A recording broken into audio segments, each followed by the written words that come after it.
maybe beautiful between the two of you. I don't know. I watch it back and I don't have the same attachment now because I just don't, and we've been through so much hell. But Hey guys, and welcome to Dark Arts Podcast, a special one that we're doing for you today. It's meant to do yesterday, but Wi-Fi wasn't working when you're in Ghana. It ain't easy. But listen, we are going to give you guys a special live today. Yeah, we're talking to you guys about Ultimatum Season 3. We're going to be breaking down some of the manipulation that actually happened this particular season. So if you are watching us from Little Black Book, it will break this off live up in about 15 minutes or so, and it will go on to a Dark Arts Podcast only video. So I'll put a link in the chat for you guys. But listen, today we're talking about manipulation. I won't be alone. I'll be joined by Elsid in a few moments. I want to let you guys know, listen, whenever we do these videos, what I really wanted to do to showcase you guys is that manipulation exists in many different forms. Many times in this channel on Dark Arts, what we're trying to expose is we're exposing how people use manipulation in many different ways. The best manipulation is the one that you don't see. The best manipulation is the one where you get conned and you think the other person's the villain on their own. The best one is when you can look at somebody, for instance, like Sandy, and look at Nick, but you only see Nick and don't necessarily see Sandy and what she did in that space. The best manipulators are like JR, but then the better ones are like Zena, who then, with a nail on a chip, tells you that she had a conversation with JR, but doesn't explain how the conversation was told about Arya and Scotty, and somehow it was JR who then said what he said to Caleb. I mean to Scotty, right? So there's people here who manipulate, are very, very clever. In fact, same way Scotty being manipulative with Arya, consistently always shutting her down and saying these little comments that throw her off balance, etc. And so there are many different manipulators on this particular show. And what we're going to do is going to highlight some of the manipulations that are happening with many of the cast members. Of course, myself and Elsid breaks down. You saw Dave and Vanessa. There was manipulation there with Dave too. Just because he ended up leaving with Vanessa doesn't mean he wasn't being manipulative.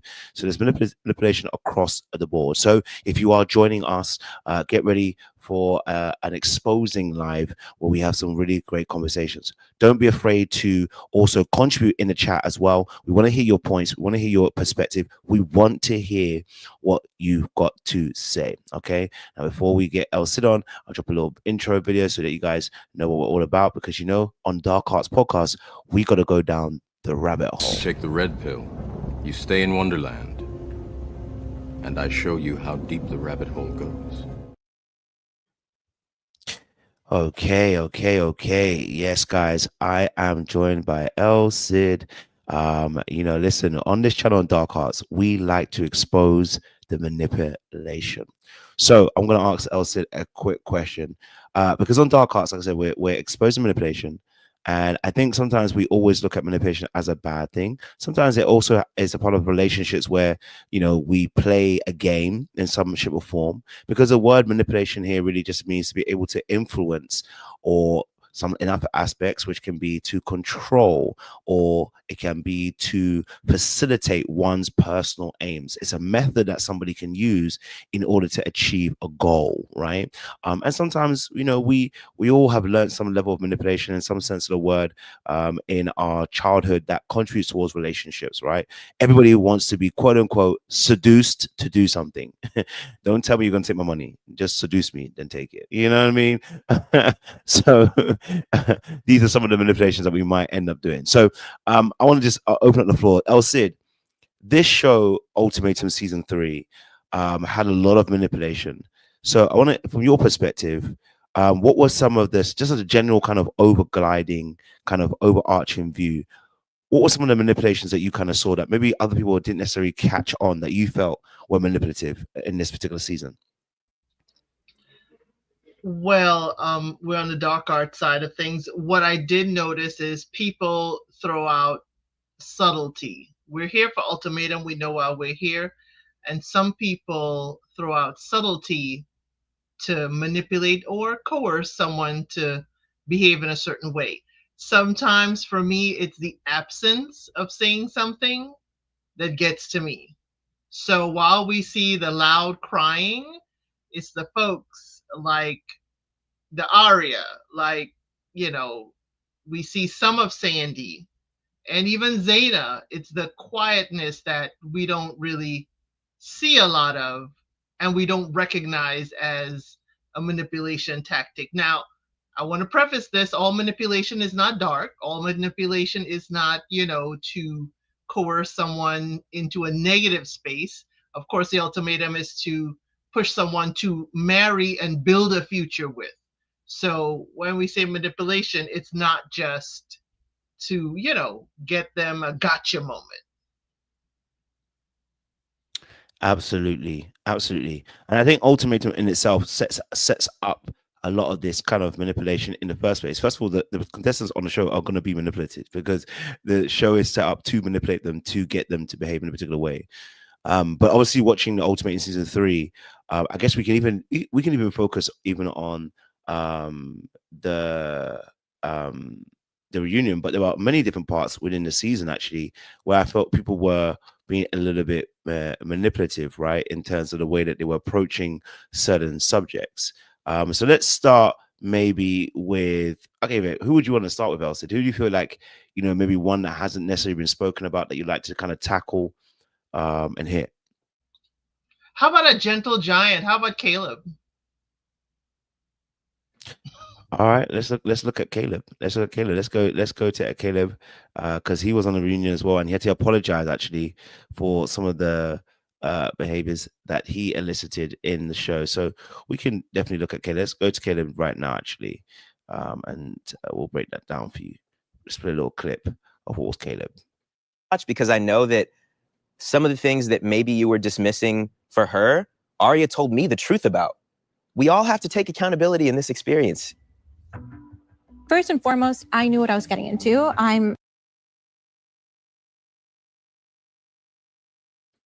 Well, Scotty was calling out Caleb there for not taking accountability, which is ironic, but we'll discuss him in a few moments. Talking about Caleb, what was it that you noticed about Caleb that you felt like Caleb maybe was using some of the dark arts and manipulation in that space? For me, Caleb felt if he didn't say it and you don't see it, I could keep it quiet. I mean, that right there is like, if I don't tell her and she doesn't see it and Netflix doesn't show it, I can keep it quiet. But, he didn't count on Arya telling Scotty, or Scotty speaking up for his lady saying, hey, she told me exactly what happened. And, while you're having 2-hour conversations with Mariah in the bathroom in the evening, Arya is having her own conversations with Scotty. But what clued me into Caleb was when people don't say a lot, is saying a lot. And when he told Arya, why would you tell my girl it's more than a friendship? Yeah. I was side-eyeing Caleb the whole time because you could see everybody who's loud, you could see them clear, but Caleb's, quiet. I'm not saying Caleb is going to cheat on her or anything like that. It's just Caleb doesn't tell everything. And Mariah is the type of partner that needs to know everything.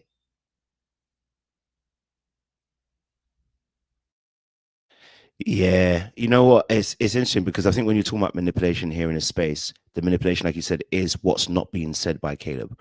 And actually, Caleb, and again, it's because he wanted to control the perception that he was going to put across towards Mariah. And I think you eloquently put it correctly. It's not something that's going to be destructive. He's not doing it necessarily to try and hurt Mariah. In essence, his own fear of not wanting to present a certain idea because he was afraid that it might corrupt his relationship, he went into manipulation. We saw that actually in episode 5, I think episode 4 or 5. I could probably get a clip in a second, so I remember correctly. In episode 4 or 5, where he was talking to Mariah, and in the kitchen, and she wanted to go and tell Mariah about the connection that they actually had, and he said, "What for?" He's like, darling, what for? Why are we having to tell my partner what I've said about the situation. Like, hey, look, I'm not going to do anything. I'm not cheating. As he said, you know, I didn't necessarily have I didn't think if I had a romantic connection, I needed to necessarily, you know, let that be known. In a sense, I haven't crossed any boundaries because I haven't done anything. And so in his head, for him, the big thing is, you know, that he hasn't crossed certain lines, but because of that, he ends up trying to control the scenario between himself and Arya and Mariah. And that's where the manipulation actually kicks in, because he's trying to paint a picture across to the other party. And he's forcing that picture onto Mariah. Even though I understand why he did it, it's still manipulation in that space, because he doesn't give the other person the opportunity to see it for what it really is and have a truth of the picture, which is what manipulation in a sense is. It's distorting the picture to be a certain way that you want it to look like. So yeah, I definitely understand that. And we could apply that to Arya as well, because for all we know, it is really a friendship. So are you trying to tell his girl it's more than it really is? So we don't know the crux of it, but what has me kind of leaning towards Arya is when Caleb said he woke up scared that he was unclothed next to the wrong woman. Okay? Now, with that tells me that you have slept next to the other person, because if you were on the couch, it wouldn't matter. It wouldn't matter. I see you cringing.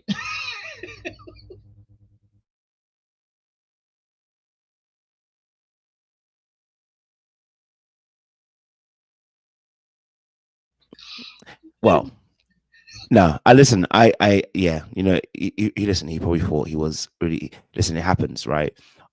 He probably felt there was an attraction there with Arya, and to be honest, he's probably thought about going there, but didn't want to go there. You know, so I didn't discount it against him, but I think it goes back to like that same issue.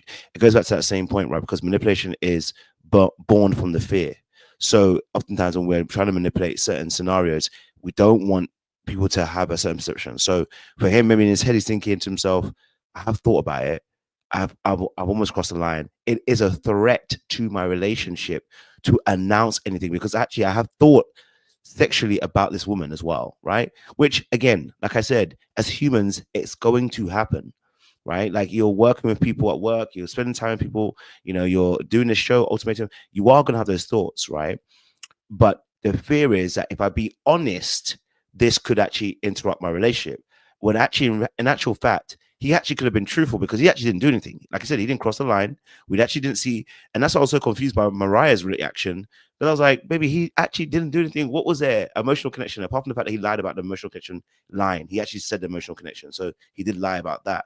But in reality, we actually didn't see any particular behaviors that were ominous of breaking any particular kind of boundaries that were contextual. I mean, maybe doing a touching the face of the face mask, yeah, but that's contextual because they're on the show of Ultimatum. Had they been at home, yeah, okay, I can see what you're saying.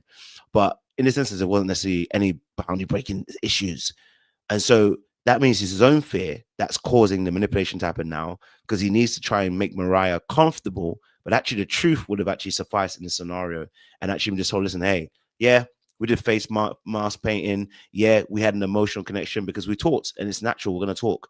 But because he feared it himself, he then projected that onto her.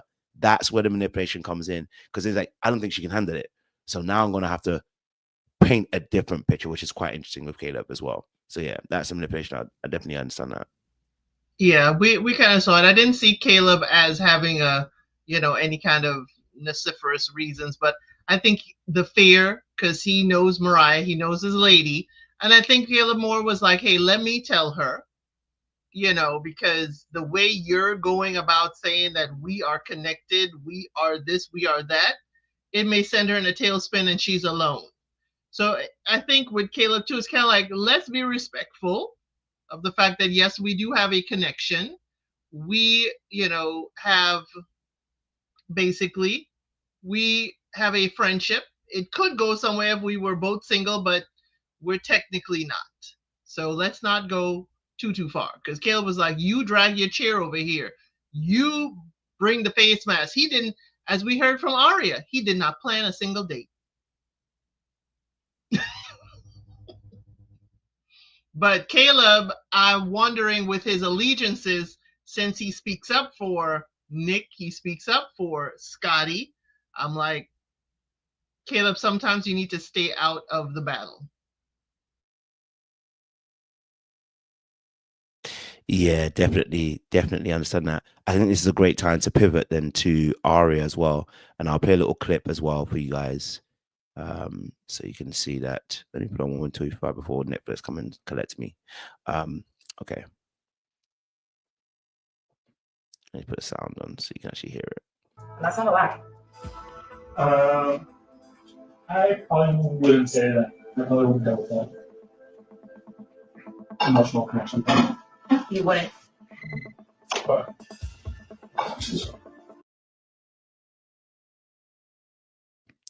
okay, so talking obviously about Arya, because, and I'll show a clip for the reunion in a second or two as well. She was very passionate about trying to expose Caleb and the connection that they apparently had from her side. And there's a lot of feelings on her side about the connection she had with Caleb. And she wanted to let it known that there was an emotional connection, that there was something there, and something beyond just a friendship. In fact, episode 4, if you go back and watch it, ladies and gentlemen, you actually see the conversation that actually pans out. Episode 4 and 5, look at their scenes. You'll see her actually changing her mind. So in episode 4, she actually talks about being in a friendship, and then it shifts in episode 5, where she's like, actually, I'm now developing feelings. I'm now developing this aspect. I am developing these things. And it feels a bit like, maybe you can jump on this, Elsid, that as I'm feeling this, you have to feel this too. Because why am I the only one feeling it in that space? Talk to me, Elsid. What's your thoughts? Yeah, I agree with that. I think we see the progression of Arya's feelings in what we're shown in this edited, produced show. But I think Caleb saw it early o'clock too. And that's why he's very mindful of what they say. You can say you have a connection, you know, which can run the gamut from friendship to romantic. But when you start saying emotional connection in this type of series, then you're giving the thought that he may leave his girl for you. So he may not propose since he was given the ultimatum. So I'm sure Caleb was like, careful of the words you choose. But with Arya, I do see her falling for Caleb. I do see that. For the, how can I say, the shaky foundation that Scotty is, the you don't know if he likes this, doesn't like it, he's going to be irritated. Caleb is a nice, safe port for her to settle. You know, he's a nice, safe place for her to be herself, gather her thoughts. If she says something outrageous to him, he's not going to go off on her, and she doesn't have to mind her P's and Q's. And it's something to say when you're in a relationship, when you can just be calm, be yourself, and not fear the reaction of the other person. So I think that's where Arya was falling for. This is nice. This is comfortable. This is exactly how I want to progress. That we can speak, we can talk, we can have fun times, we can have difference of opinion and discuss. I think that's what she was falling for. And in falling for, sometimes you fall deep in that rabbit hole. This ain't the man for you. Just because he's a safe space does not mean he's your safe space forever. And I think that's what was happening with her. It's like, ooh, I like him. He's prepackaged. He's already here. Let's go. Yeah, and I want to play a clip for you guys as well, so you can actually. This moment also was quite an interesting moment too. And the actual experience. Can I just pause you? There's just so much that was just said. The whole blocking, not blocking, watching her stories. That is news to me, first and foremost. And I have screenshots. I saved that. That's the part where I realized, I not even realized, but that's where that's why I saw how much manipulation that we're Arya is also operating in this space, because I actually don't know. I shouldn't say I don't know, but I'm going to say that to them just as a phrase. I don't know what she was trying to do in this moment. like in this moment where you're saying that you're seeing somebody watching your stories and you have to be blocked, what are you really trying to say? And like you said, sometimes the manipulation isn't necessarily what you're saying necessarily. It is in the absence of what's being said.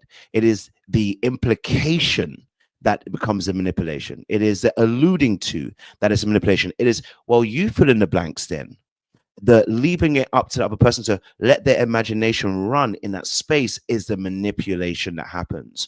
And so and again, these are sometimes can be very positive qualities, because we do this in business, we do this in marketing, selling, sales. We do these things where we allow our imagination to work in some of those spaces. In fact, it's part of seduction and attraction. So it's not necessarily a bad thing overall. It is where we use it. Now, in this space where she used it, it felt a little bit dark, just like when in this space here, because it's like it almost felt like, sis, are you trying to say that Caleb wants you more than he wants his girl?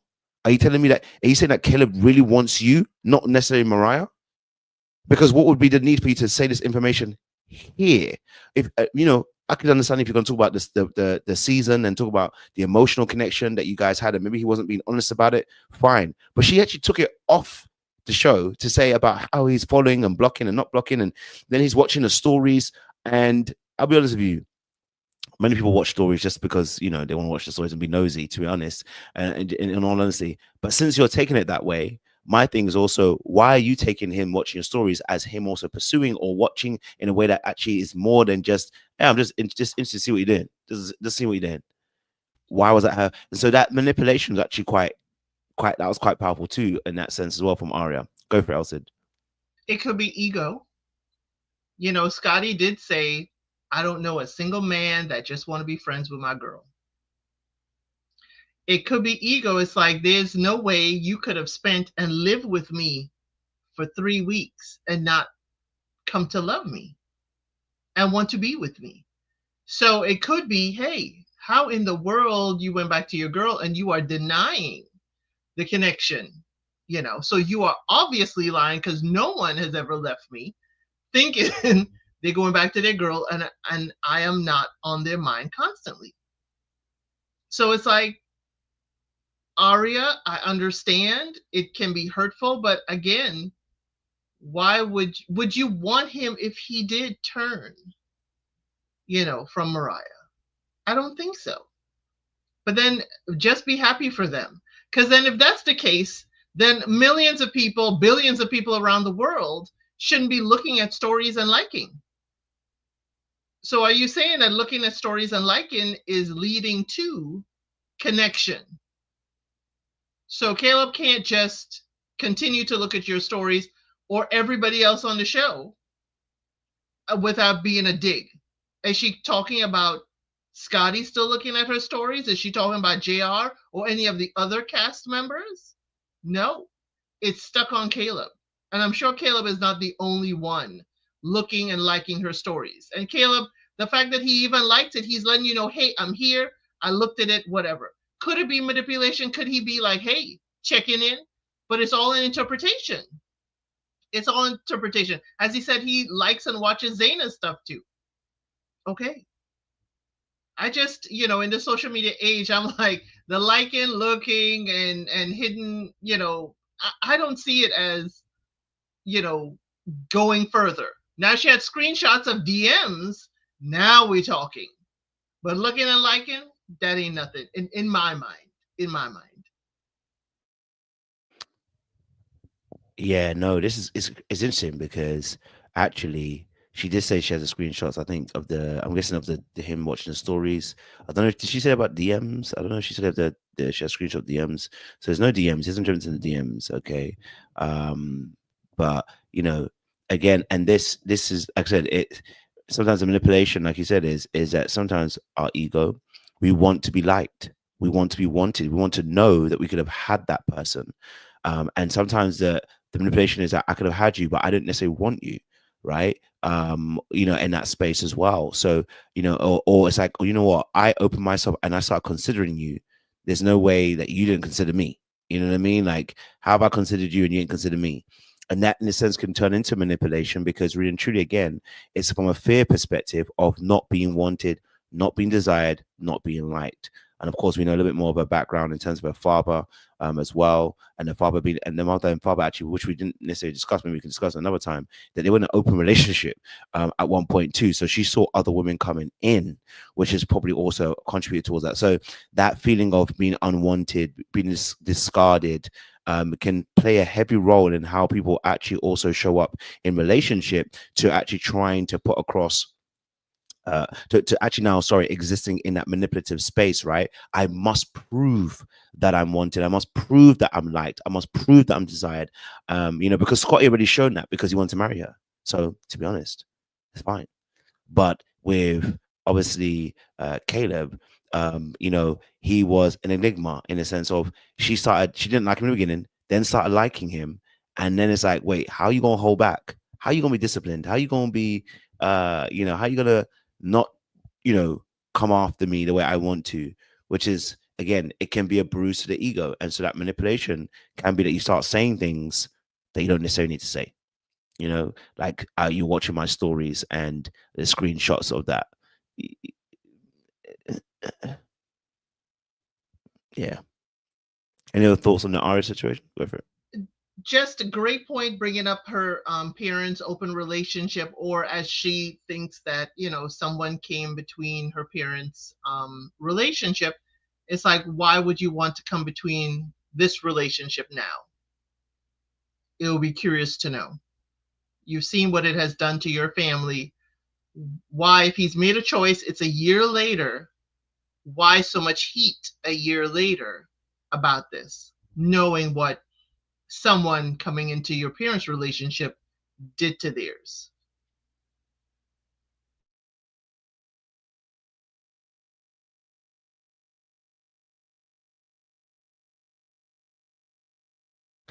Good point. All right, audience members, we are at our time limit. So listen, if you're watching from Little Black Book, I know there's like 100 people in the room now.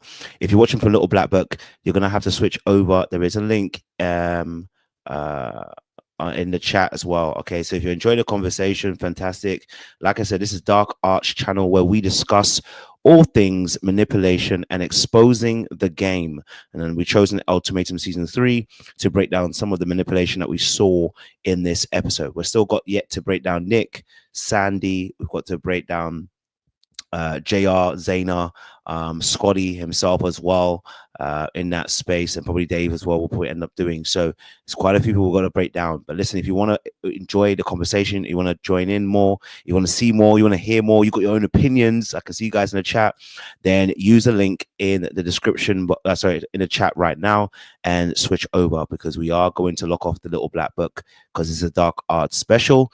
And make sure you guys are joining us on that side of the internet. Okay, so I'm just going to remove that from their stream right now.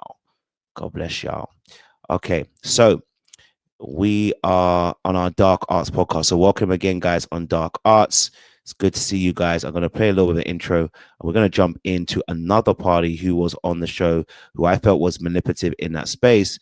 And it was our resident Scotty, since we're talking about Arya, because, we talked about Arya and her manipulation, but her partner, the lack of accountability is one thing. The dodging of actually responsibility, the ability not to be able to take criticism, always passing over, deflecting, major manipulation. One of the big boys in the manipulation realm, I think, on this season as well. But we'll discuss that in a few seconds with you guys.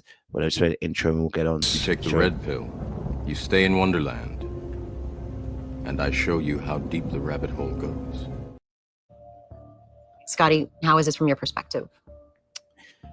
I feel like when I got down on one knee and proposed to Arya, I made a mistake, but the mistake wasn't proposing to her. I think it was telling her all of that in that moment and knowing that there's a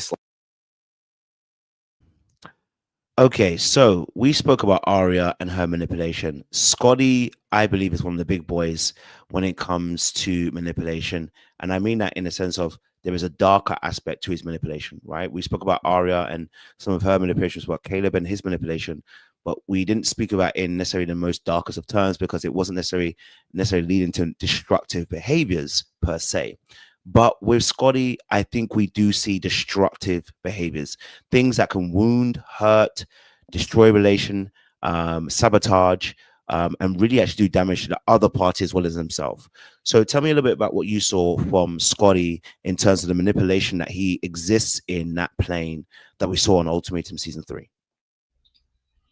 Well, with Scotty, I see Scotty as in what we just saw in the clip. He starts off with proposing was a mistake. That can give a jarring emotional reaction like, oh, you didn't want to marry me. But then he leads on, it was a mistake bombarding you with all of this emotion. And in my recap, I was like, Scotty was laying it on real thick. You're not only the woman I want to be with, you're the woman I can't be without. He was laying it on. And for me, it was like, okay, who gave him this script? And he was like, he got exactly what he wanted because he gave the ultimatum. So he wants her attached to him. Now, why I think sometimes it's a little bit of ego, I'll go back to Scotty said, ain't no man could just be friends with Arya. I think for him, she is the brass ring. She is, the, prize that he wishes to have. But Scotty, in a sense, wants the person, based on even his trial marriage with Zena, it looked like he wants you to consistently behave in a certain manner and way, which is continuing to praise him and lifting him up. So when that doesn't happen, and we hear what happened to them in this year's life, when that doesn't happen, he's hurt. And we've seen him lash out at Zena in their trial marriage. Now, also with Scotty, and I guess we'll get to there, is that Scotty, we can be a little sympathetic in that he feels like he's doing so much. He did make the concession. He moved to San Francisco to be with her, so they are living together in the same place. He did do a lot of compromise, but he felt like it's not enough. But what Scotty did not do is what she wanted, which was therapy. Took him close to a year to get there. So he's talking both sides. You said you're giving her everything, but the one thing on her high priority list was therapy. You didn't give it to her. So Scotty, can we do you believe it? Forget us believe it. Do you believe you gave everything? Because we're hearing you didn't give what she wanted, which was the therapy. So what the danger with Scotty is that he won't do it till his time, but he will still believe he's doing everything and he should receive your everything. And that's real hard. Yeah, and in fact, I want to play a little clip because I think, again, because he has so many scenes, I think it's important to play some of those clips. There's no physical connection. I know what you look like. He's for sure attracted to me. I feel like that's why she was insecure. And how do you feel about it? That attraction wasn't like reciprocated on your end? So going back to your point also about the, that she is that big fish for him, and also in a sense of, that pride and joy as well, that may be also contributing towards maybe part of the insecurity that he may also have, which is leading him to also try to overcompensate. And I'm going to project a little bit here. But I'm going to add some of my own personal experiences of insecurity and how it actually feeds into manipulative behaviors. So in this space, like for instance, going by your theory and kind of adding that here, when someone believes that somebody's a big fish and you are not confident in yourself, you don't believe that you are good enough for the big fish, what you can end up doing is behaviors like Scotty, where you won't take accountability because you believe by taking accountability, in essence, you're giving her power. And actually you're saying that if she's right, maybe you feel like, and this could be also some truth in it, right? Two truths can be right, but it becomes manipulative. It could be that maybe Arya always feels that she's right. Let's say she always feels that she's right in the past, right? And it could be that truth. And in your head, what you're saying is she always feels that way because it's of me. If it was someone else, she wouldn't be that way. But we don't realize is that is her behavior. So it's not because of you that she's doing that. That's because that's her. But because you're personalizing it, it now then you're going to that. I need to accrue the power back. So I'm going to do some things that are going to be passive aggressive, that are going to show that I have power in this relationship, not realizing that love isn't about that power dynamic, right? There's a giving up of power in love. So, but when you want to have power, you're now operating in fear, which is a control that we talked about. But some of the behaviors that he exists in are actually destructive, because even in this argument here, he's not listening. He doesn't hear what she's saying. He shuts her down. He says that basically, I'm the only one being honest here. And if you're not willing to have the conversation, it's on you, right? Forcing her to be the issue when he actually is the issue. So he's now projecting onto her. And that's some of the dark triads of manipulation that he begins to exist in, which can become very destructive. And so because of the insecurity, I can see how that becomes a particular behavior where that leads to, again, destructive arguments. And we heard it with Zena when Zena called him out and he said, oh, I didn't realize I could even have resolutions. Yeah, because you're in a power struggle and you believe that it's winning and losing rather than understanding. And that's where manipulation will always kick in as well. If you're somebody in a relationship right now and you're listening to this, if your mindset is that when we argue it's a win versus lose, you are going to manipulate the other person because you believe you have to win. And when you have to win, you do whatever you got to do to win. And so that's what we're seeing with Scotty as well. So we'll let Elsa jump back in on this as well. Well, with in that vein, Scotty, I think he said something interesting to me, that he was validated a lot when he was a kid.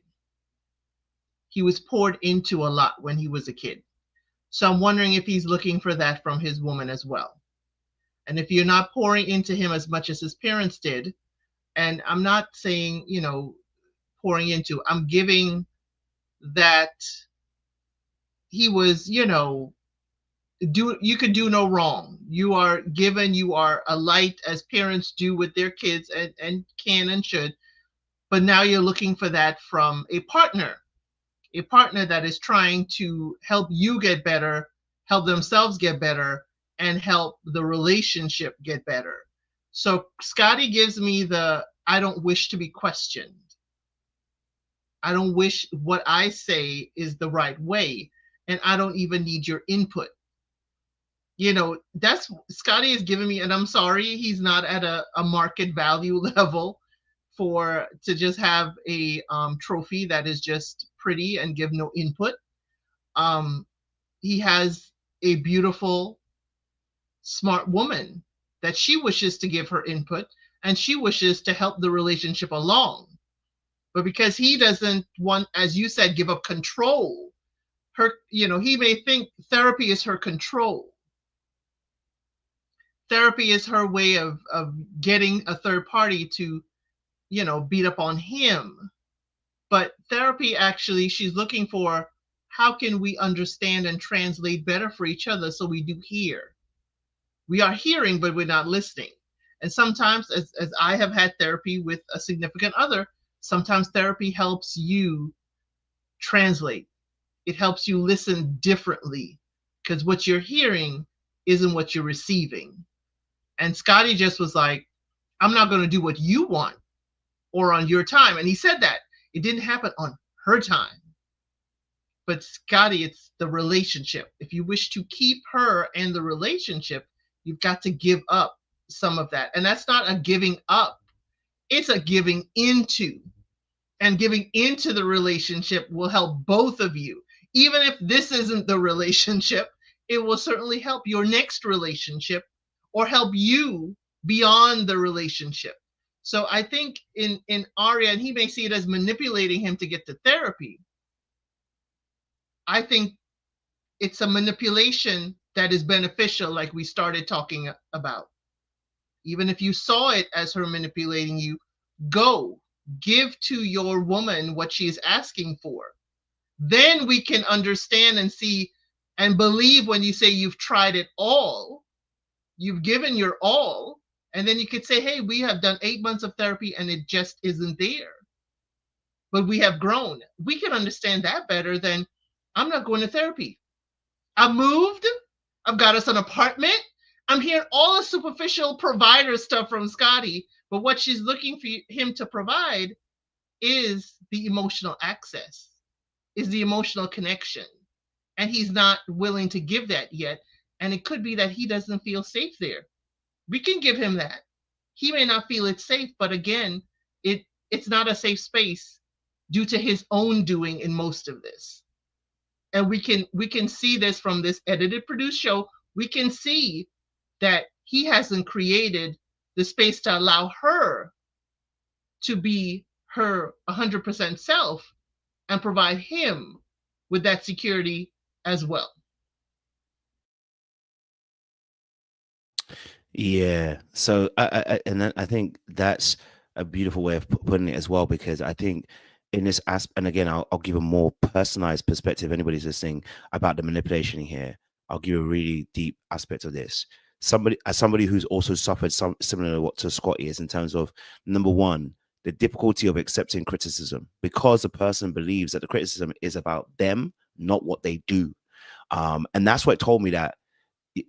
And that's why I said that for Scotty, it could be two things. It could be that he's narcissistic, or he's also not, or he might not be necessarily telling us the truth about his actual upbringing, which, because I've coached a few people don't always tell you the truth about upbringing. The same thing happened when I was dealing with Alexis on Ready to Love, and she was telling us about her upbringing. I was like, baby, you got so much anger. They know why you got so much anger. Like, you know what I'm saying to you? Like, you blacking out from your anger. There's no way that this is just because you had a great happy life when you grew up, right? So there's sometimes people have an inability to see the truth, and we know with Scotty that he has a problem with retelling events. I mean, he tried to come on like he was honest in the reunion, telling Scotty about being honest. He wasn't honest in the very beginning. The first episode, he wasn't honest. He tried to deflect about holding hands. So he's not honest, right? We know that already. But with him, his manipulation aspect is that like I said, it's the giving in, like you said, Elsie, which is a beautiful way of phrasing it. It is the fear of giving over, when it really is you giving in to your actual strength. The vulnerability is the strength, but you've been taught through what you've seen and what you've experienced that actually the vulnerability is the weakness. Whilst it's also the strength, because it helps formulate the relationship. Because then the person can cover you in those areas. What's happening is that we're seeing the manipulation come out from Scotty because he's trying to defend himself. And so when he tries to defend himself, rather than being open to what's being said to him to make adjustments, he's actually now fighting those critiques. And as somebody who, I said, I've been in the same situation, similar situation when I was younger, one of the things that I struggled with in those relationships is being told something's wrong. Because what that leads to in my head is, you're about to abandon me. You're about to reject me, and you're about to leave me. And that is an insecurity because you don't believe already that you're not good enough. And so again, then you build certain mechanisms of behavior, self-defense aspects that help you navigate those spaces. Avoidance sometimes of those conversations. For instance, not going to therapy for a year, because in his head, he's thinking to himself, like you said, Elsid, oh, she's about to manipulate me because she's going to get a third person. There are so many men who have the same thought process.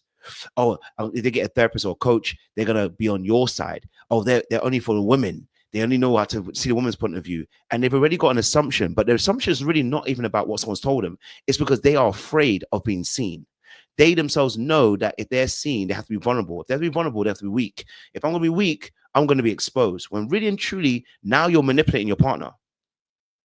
And you don't even, and again, that takes a level of self-awareness. And this is why I love talking about this stuff, because although I think it's dark knowing some of the manipulation, better to know that you can manipulate than somebody who's manipulating and doesn't even realize that they're manipulating. You're more scary to me, right? Because at any moment you can end up going back into those subconscious behaviors and just doing it whenever you feel like it. I think you're more dangerous because you can be as more random, you can have more spontaneous moments. Whereas, at least with me, yeah, I'm going to do it and I know exactly what I'm doing. I'm trying to have an end goal towards that. But with Scotty, I see a lack of self-awareness in that manipulation. It comes out, and it's like, for me personally, I see that, and I get a little bit scared from some of those behaviors because he's fearful of having to accept that he's not good enough. And when I say not good enough, in his own mind, that he feels like he's not good enough. And all that he really should be hearing is, just make a change. I got to swivel. I got to move. You know, I got to do things differently. And so, yeah, that lack of accountability is one of those ways of actually manipulating your partner. It's like, if I'm not the bad person, then you have to be the bad person. And if you're the bad person, the reason our ratios don't work is because of you, not because of me, you know? But we could kind of see he's lost in translation from his trial marriage with Zena. When he was, giving suggestions for dates, she didn't want those dates, but he saw it as a rejection of him, and you just don't want to be taken out. Again, we could see his translation is internalized. You don't want to be taken out, and you don't want to be taken out by me, rather than this is just something she's not interested in. So we could see it with little points we see with him, and just her eating before him. Oh, you thought wrong. He felt eating without him as a rejection of him, rather than, hey, she could have been hungry. She may not have been feeling well. He doesn't see beyond the hurt to himself. So something is wrong with that person and what they did. And it's just a perspective. He just needs to tweak his perspective. And, I used to be a very selfish person. I was in Scotty's thought process, and an exercise I was given is stop. Before you say it, think about what is the other person feeling before you say how you feel. Say it like, hey, were you feeling okay? Why did you eat without me? I thought we agreed to eat together, rather than you thought wrong. And that can totally change the communication, the tone, the temperature, and it changes your perspective so that you are no longer feeling like the person is coming at you when they do something different than usual.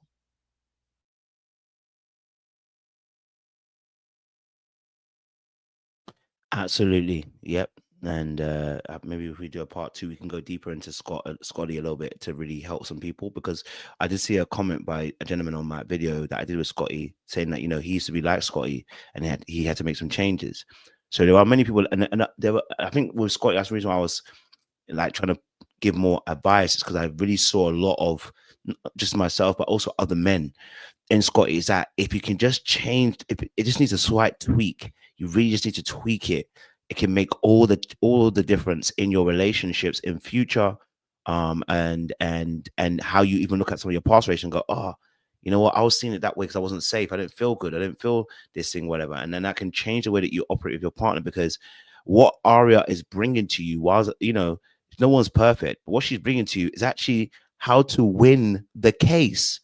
And you don't even see that is that's the part that even makes it more painful. And when you look back, he gonna realize she was bringing you the answers to the test, and you're saying, I don't want the answer to the test.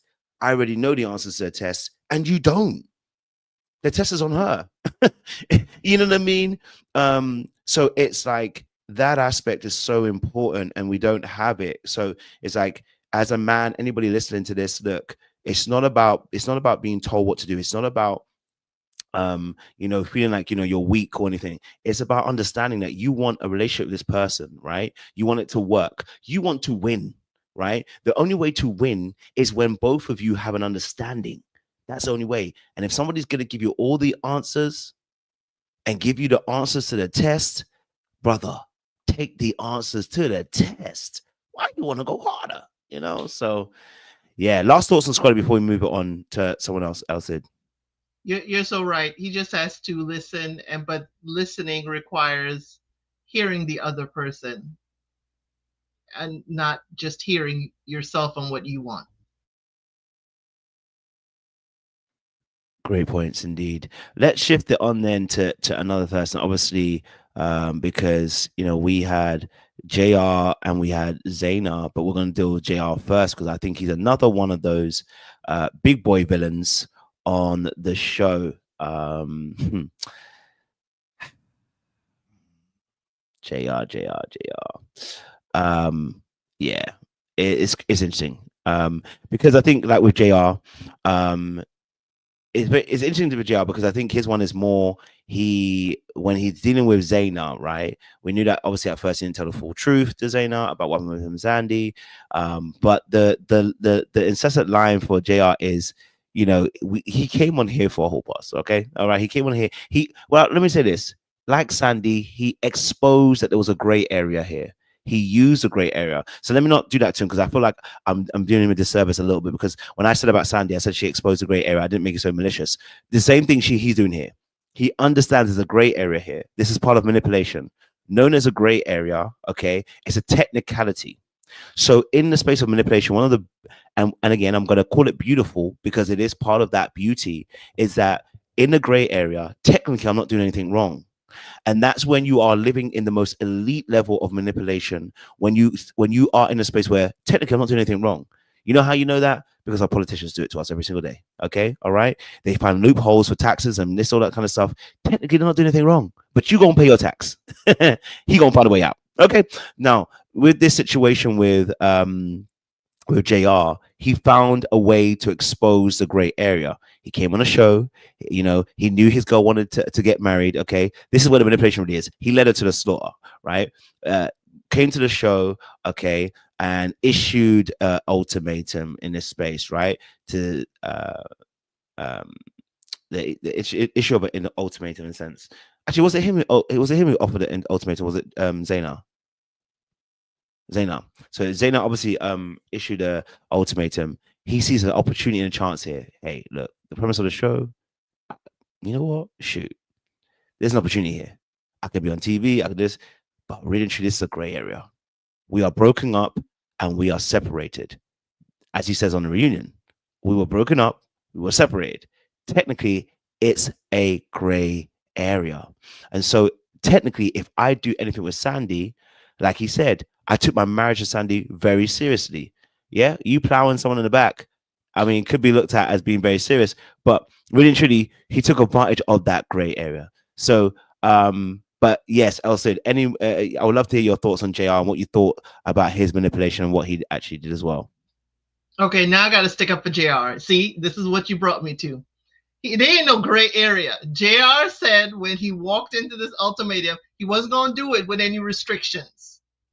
He said there's no restrictions. So he already told you he was on dark times, okay? He told you, I'm going in here. I don't know you when I'm with somebody else, and I'm with them, I'm with them.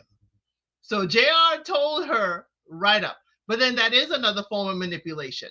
Because it's like, I'm not going on the show that you want me to go on without my rules being followed. So it is a form of manipulation. So JR just was like upfront about it. Either you take it or you leave it, but it's in such a way that you got to take it if you want him to participate. Now looking at Zena, yes, JR is the perfect person to go with. You're going to get a wonderful edit, okay? Because JR is going to show his dark side, or he's going to show he's all out and all in there. But yes, JR, he was even manipulating Nick. When Nick came to the door, oh, you want to see my wife, Sandy? Because in these 3 weeks, she's my wife. JR played the game. JR played a masterful game. And I don't think we even saw the real JR until he was spazzing out on the couch at the reunion. Plus, JR went as far as that whole hall pass, like I said in the chat. I think JR knew he said it. But JR was in a hot seat at the time. So you know what you do when you're in a hot seat and you're playing games? You turn the lamp on somebody else. You turn the lamp on Scotty because you're probably testy that he with Zena and he ain't really complaining too much. So you're like, one of y'all said something about me and Hall Pass, and I'm mad about it because he wants to change the conversation. Because what we're not going to do is get into how Sandy and I are really getting along, because I'm not really going to talk about it on camera. So yes, JR played a game of manipulation, deflection. He was all about it. He was all about it. And folks didn't know how to navigate past that. And that's where he was a very good manipulator in this. Now, hey, you could say it's positive. He was all in the process. He was brought here, so he was all in. So he did live up to his part of it. He did come. He did, be a part of the process. He lived up to his part. Now, did he do too much? That's for his woman to decide. I think he did too much. I think it was too much show. But then, I'm also on the point of I didn't believe their relationship. I didn't believe Zena and JR's relationship. I thought it was just here for publicity and to get brand deals and so forth. I have seen interviews with her saying it was a true relationship. I gotta take her at her word, but I just see JR as he played the game. He wasn't too loud. He wasn't too obnoxious, but he was just under the surface enough not to be labeled as anything other than, manipulator, maybe liar. But you made me have to stick up for JR, and I don't like it. Yeah, no, I hear what you're saying, though. I do hear what you're saying. I'm not going to deny that part. I'll play a little clip from their little scene. Behind closed doors. No, we cuddled. So y'all cuddled every night? Definitely not every night. So will that ruin everything? I'm feeling the way I feel, but I can't hold you accountable. We are broken up. I don't know what else to say. Like, I apologized. Well, listen, I think here in this aspect, JR would have had, again, another technicality. He would have been let off the hook. Okay. All right. He would have been let off the hook. But once he lied, he now put himself back on the hook. Right. Because technically, like she said, I can't hold you accountable. Things that happen on that side of the fence. Right. He's off the hook. But once he lied, he's back on the hook again. And that's, again, part of the, again, same thing with it's a bit, almost like a little bit to how Caleb's situation is like, if you just told the truth, you actually can win here again. You know what I mean? But he decides to lie. He says that we just cuddled and we kissed 2 times, and she, he put it on Sandy about Sandy's the one that wanted to kiss me. But I was, hey, she kissed me, and and it's like, bro, you don't kiss about 4 times, bro. Like, we saw on camera. So you probably kissed a lot more times, and that's a manipulation again from JR in the sense of what we call minimalizing the behavior, right? He's afraid, just like Caleb. No, I wouldn't say he's afraid. For him, it's not the same thing. It's not the same thing as I'm afraid of my relationship with Zena going down the pot. For him, it's like I believe it's his own image. Right? It's the image of betrayal that he's got himself. I know if we know anything about his background, he comes from a very church background. Church people are one of the most manipulative people you will ever meet. And I'm coming from a church background telling you that, not because they are bad people, but because we play a lot of house and we play a lot of make-believe at points in time. We're always having to play a role. We're having to make things look good than it actually really is. And so a lot of people actually learn how to be manipulative from church. There's a lot of good things that come from church too. Okay. All right. Some of our greatest musicians come from there.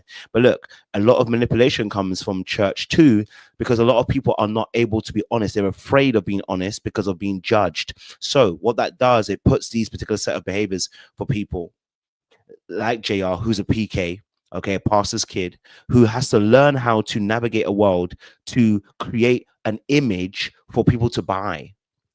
And so we see from JR that in this space, his is very different from Caleb, where Caleb was thinking about the relationship with Mariah and not her being able to handle it.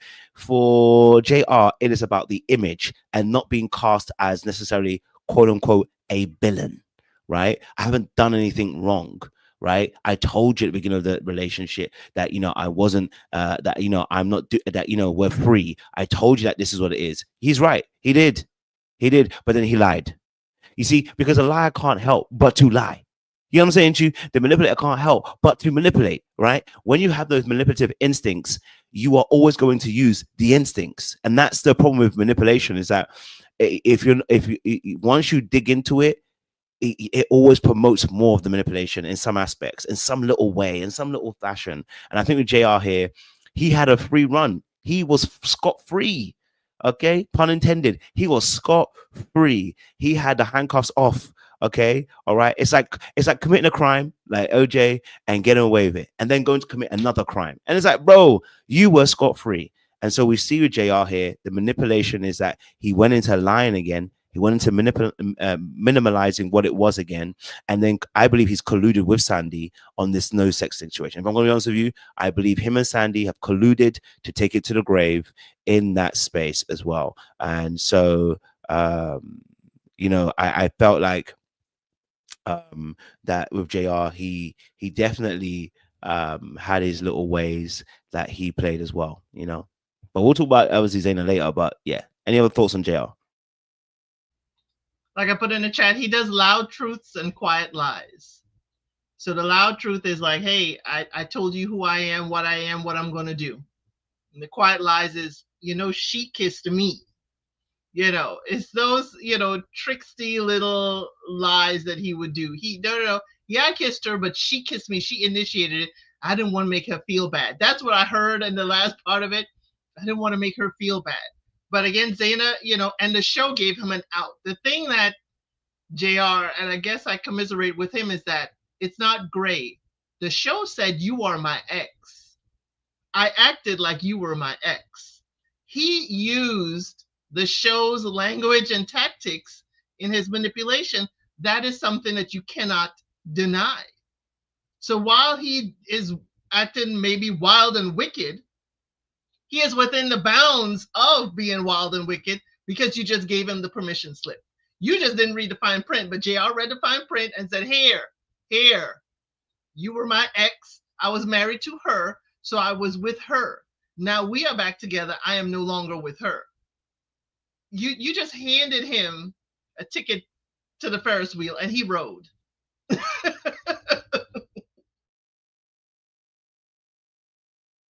Yeah, and that's why I said although it's not like I said, that's why I said it becomes technical, because it's like it is a good faith and goodwill of behavior that you're expecting from somebody, right? They don't have to, but it's a good faith and goodwill expectation in that space that, you know, they're not going to necessarily go all out in the physicalities of that space. But again, it's a technical. He is scot-free. We have to read the lines, like you said. Illegally, he cannot be held. He cannot be held accountable for those things, right?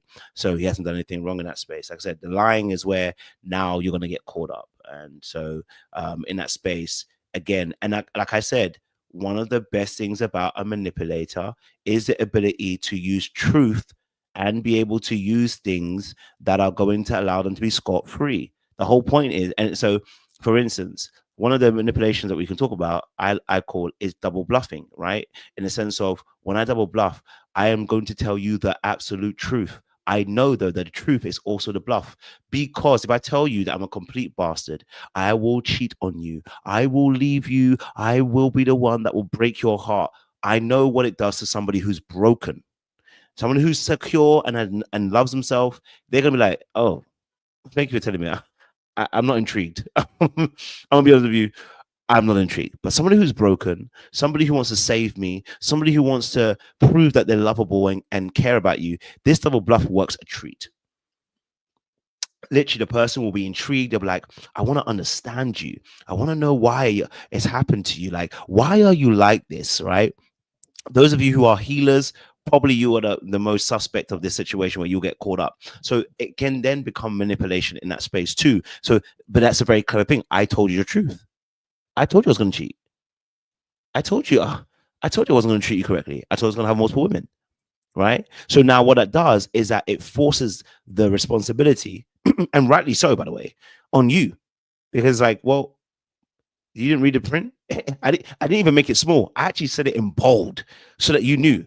The bottle says if you drink this, you will be sick, but you wanted to ignore it. You can't put out me. That's on you. And that's actually where JR was actually fighting from the whole entire reunion as well. What he was trying to say was, Zena is an issue because I've told her the truth and I keep telling her the truth, but she wants to believe her own delusion and then put it on me. But we're going to discuss it. I'm going too far, but because that's where the manipulation is. But yeah, in that space. So yeah, so in that space with JR and Zena, you know, I think it's a little clip. I'll play a little clip and then you can jump in at El Cid. It happened. We kissed twice. So, we caught feelings. It's part of the experience. Do you have feelings for Sandy? Do you currently have feelings for Sandy right now? Broke up. It's over. She's an amazing woman. Like, we had a good ride.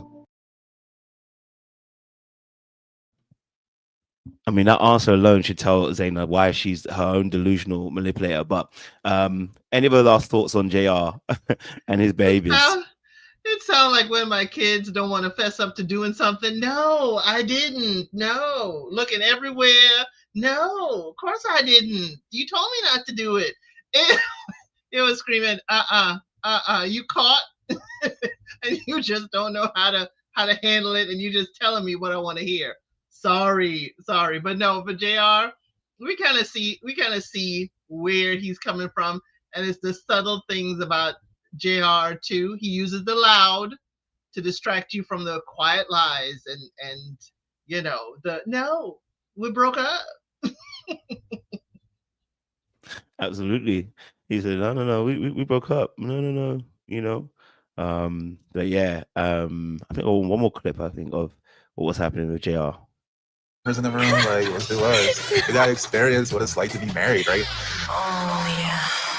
I'm not seeking like sex out of this experience, but I do like challenges. Like, I'm okay with cuddling. I like being the little spoon and stuff like that, but I'm not gonna like have sex with you. What about like the foot thing?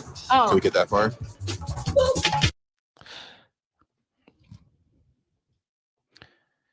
Well, JR was a little minx in there. He was trying to seduce all the ladies, included. And then, to be honest, it worked. I mean, Arya wanted to be with him, and if he had chose her, she would have gone. And obviously, Sandy also chose him too, and she went with him, and you know, it worked to some degree. So, you know, I think in that space with JR, also, I would say the one thing I would say about JR was that also was partly the back and forth that he had with Zena, where he was kind of being a little bit cheeky. I don't say cheeky, but rather more deflecting some of the questioning on the reunion, almost where he was kind of putting it onto Zena's just emotional, and I don't know why you're feeling the way you're feeling.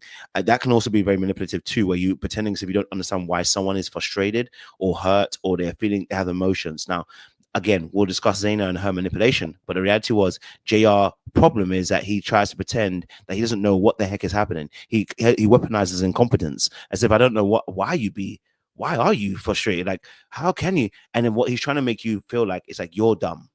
And that is also a tactical manipulation. It's like you're stupid for having these feelings, or like you're exaggerating, you're doing too much, like it's over the top. Whilst I do believe that some parts of that are at that space, he knows why she feels the way she does. Like you would have relationship with her, bro.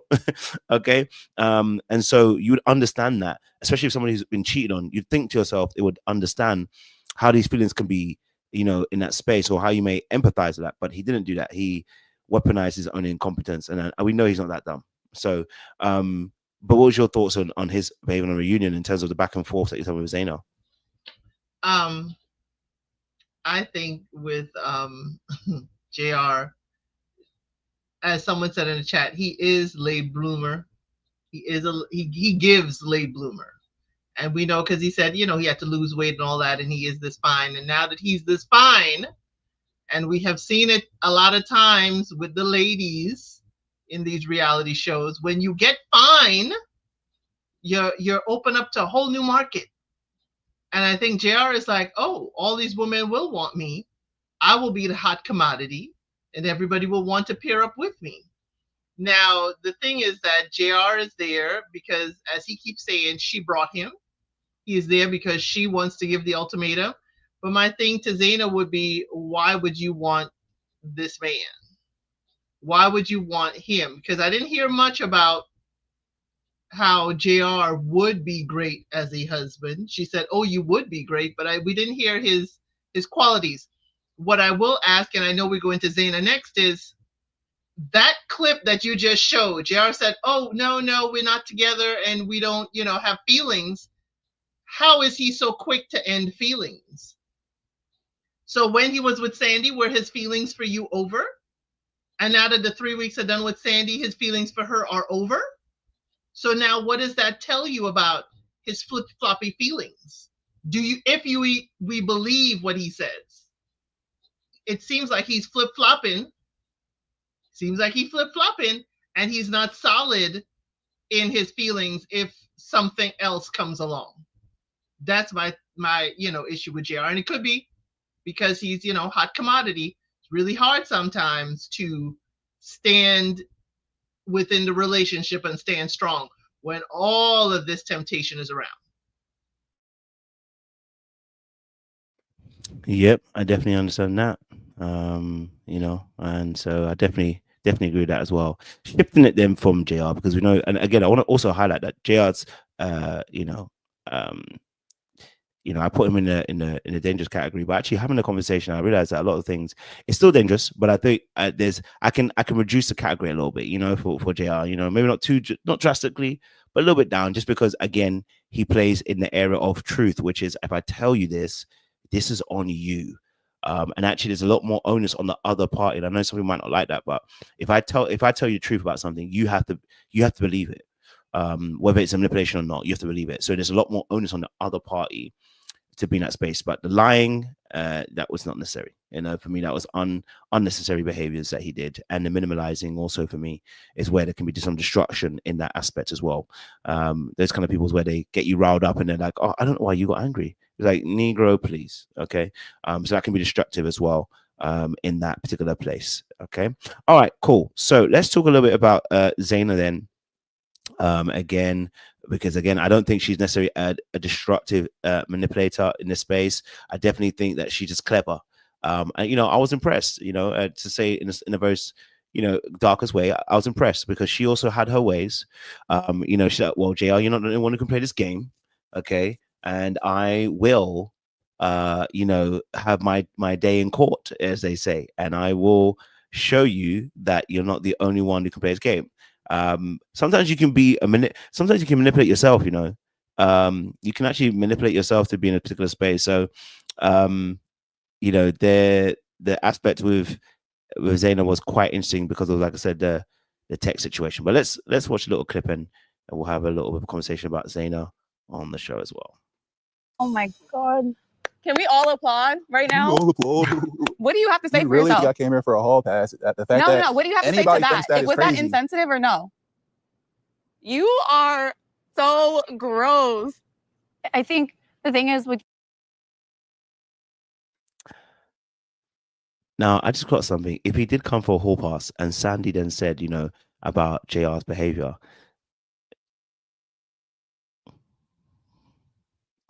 Sandy should have been like, he definitely didn't come for a hall pass because we didn't definitely do nothing, but she didn't say nothing. No. But anyway, we're talking about Zena. Zena, obviously, situation. What's your thoughts, Elsid, about Zena's manipulation in this particular aspect? As you said, with Zena manipulation. Zena, saying the gifts I gave you. I took you to dinner for your birthday. I took you here, there, and everywhere. And then to turn around and you gotta, you took me to get my eggs frozen. So are you giving to get somebody to be obligated to do certain things? Because now you're putting it out on Front Street. This is all I have given you. So she could be manipulating herself and him too, because now that you've taken me and my eggs are frozen, and I've always said you could be a great dad, my eggs are frozen, how about we thaw them out together? Zena.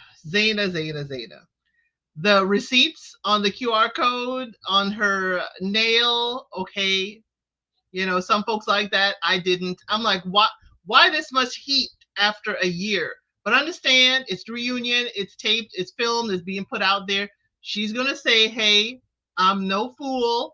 I don't want people to think that I just took this, as people say in the chat, like a deer in the headlights. I don't want folks saying that. So I'm going to prove to you that I am aware and I know, and this show saved me, blah, blah, blah.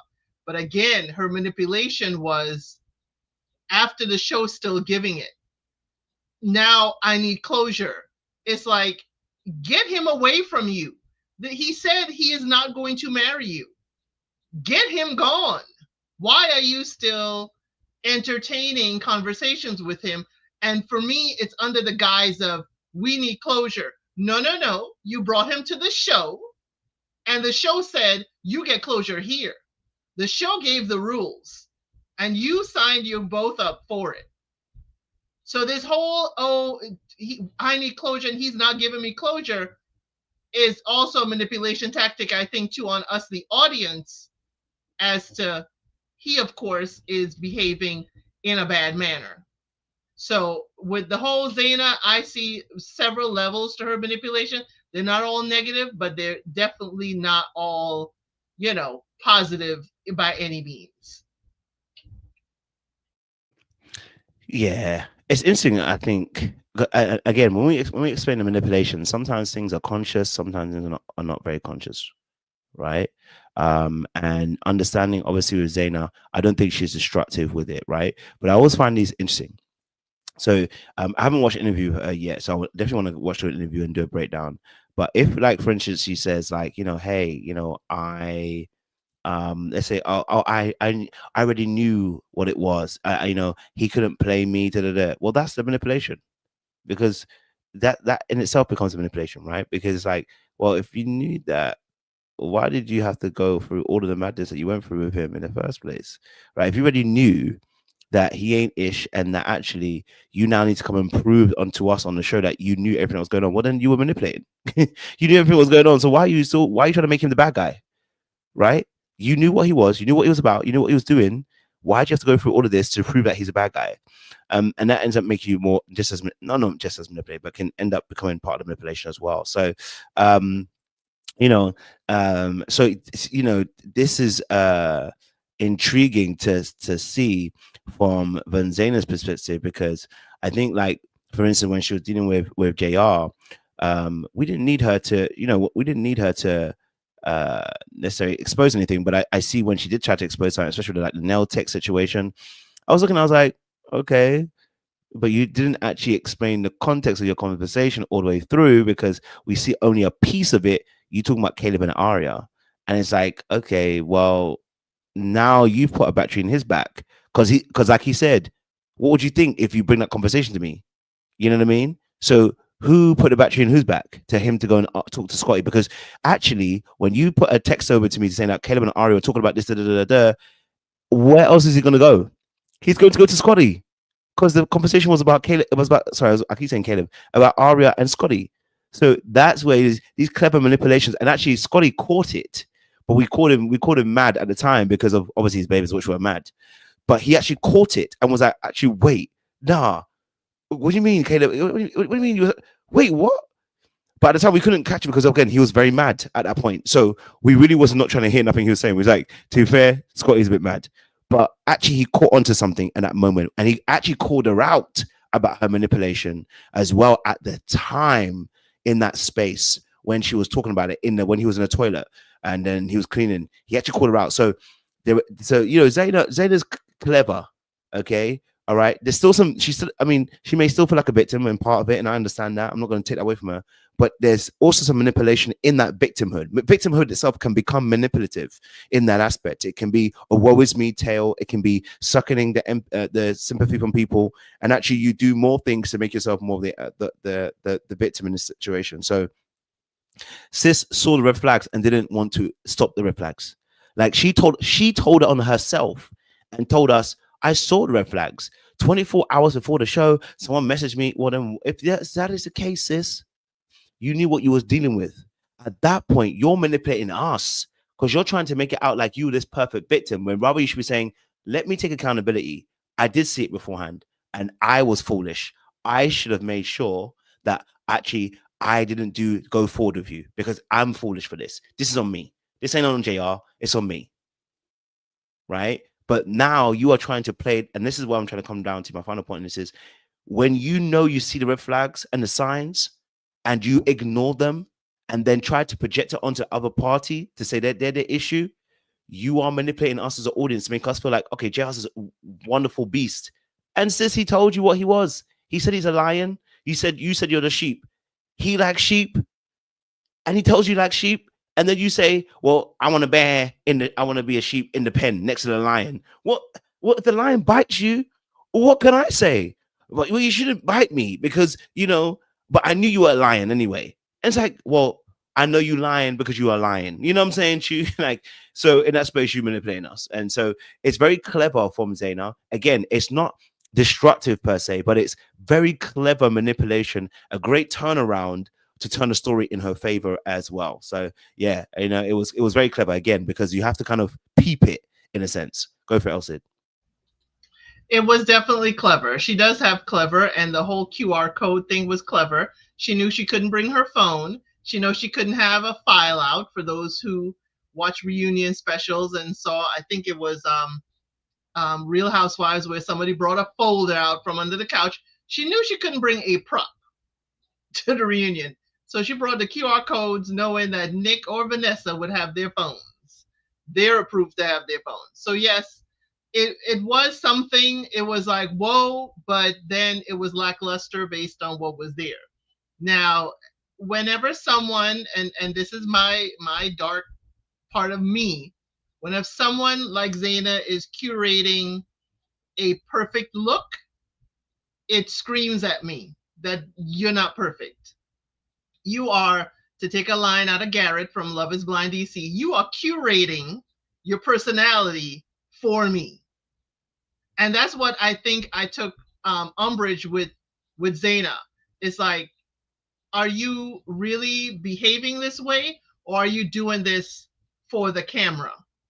And in some things that she did, I believe she was genuine, but in some things I'm like, there's no way Scotty snapped at you and said you thought wrong and you didn't clap back. Even if it's sweet, there's no way. So maybe it's production. Maybe it's production. We can give it to them too. But Zena in many things seemed to me, as you said, the lamb, a little too much. But the lambs do make a sound when they're in danger or something. And too many times she didn't make a sound. And I'm like, no, Zena, is this you, or are you curating an image for me? And I thought the reunion Zena showed me there's a lot more fight in Zena than she showed us on the show. So it has me looking at the manipulation tactics and all of that like, okay, Zena, where was this in speaking to Scotty? Where was this in speaking to JR, holding him accountable? But I could see it in that she knew after the show she wasn't done. And that too is a manipulation tactic. The show said we were done. And this is where you know, Zena, you're giving JR all the cards to hold. He's like, we're done. You know, you're an ex. The show said we're done, but you're still taking him out. You're still, you know, giving him dinner, spa day. You're still giving him access to you. And then giving him access, meaning you're going to have access to him as well. So yes, I could kind of see that. And, you know, living across the street, you can live next door to somebody and not see them. But I don't give any credence to that. But the still being in each other's lives that strongly. And it could be because, as they say, it's a COVID relationship. You're living with the person. You're stuck with that person for months living together. Maybe there's a dependency there. I don't know. You know, as you call it, my dismissive avoidant self wouldn't be there thinking that way.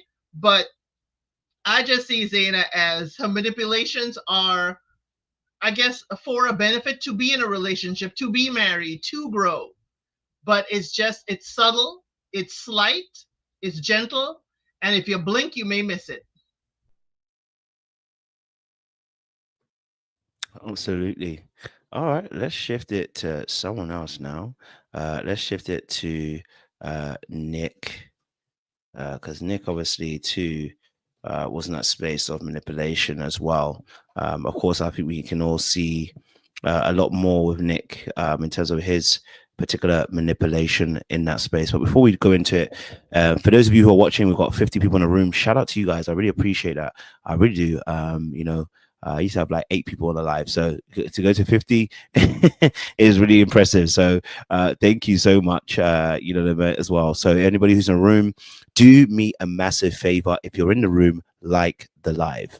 You know, if we can get 50 likes, that's amazing. So please, everybody in the room, like the lives once more again. Like the live once more again.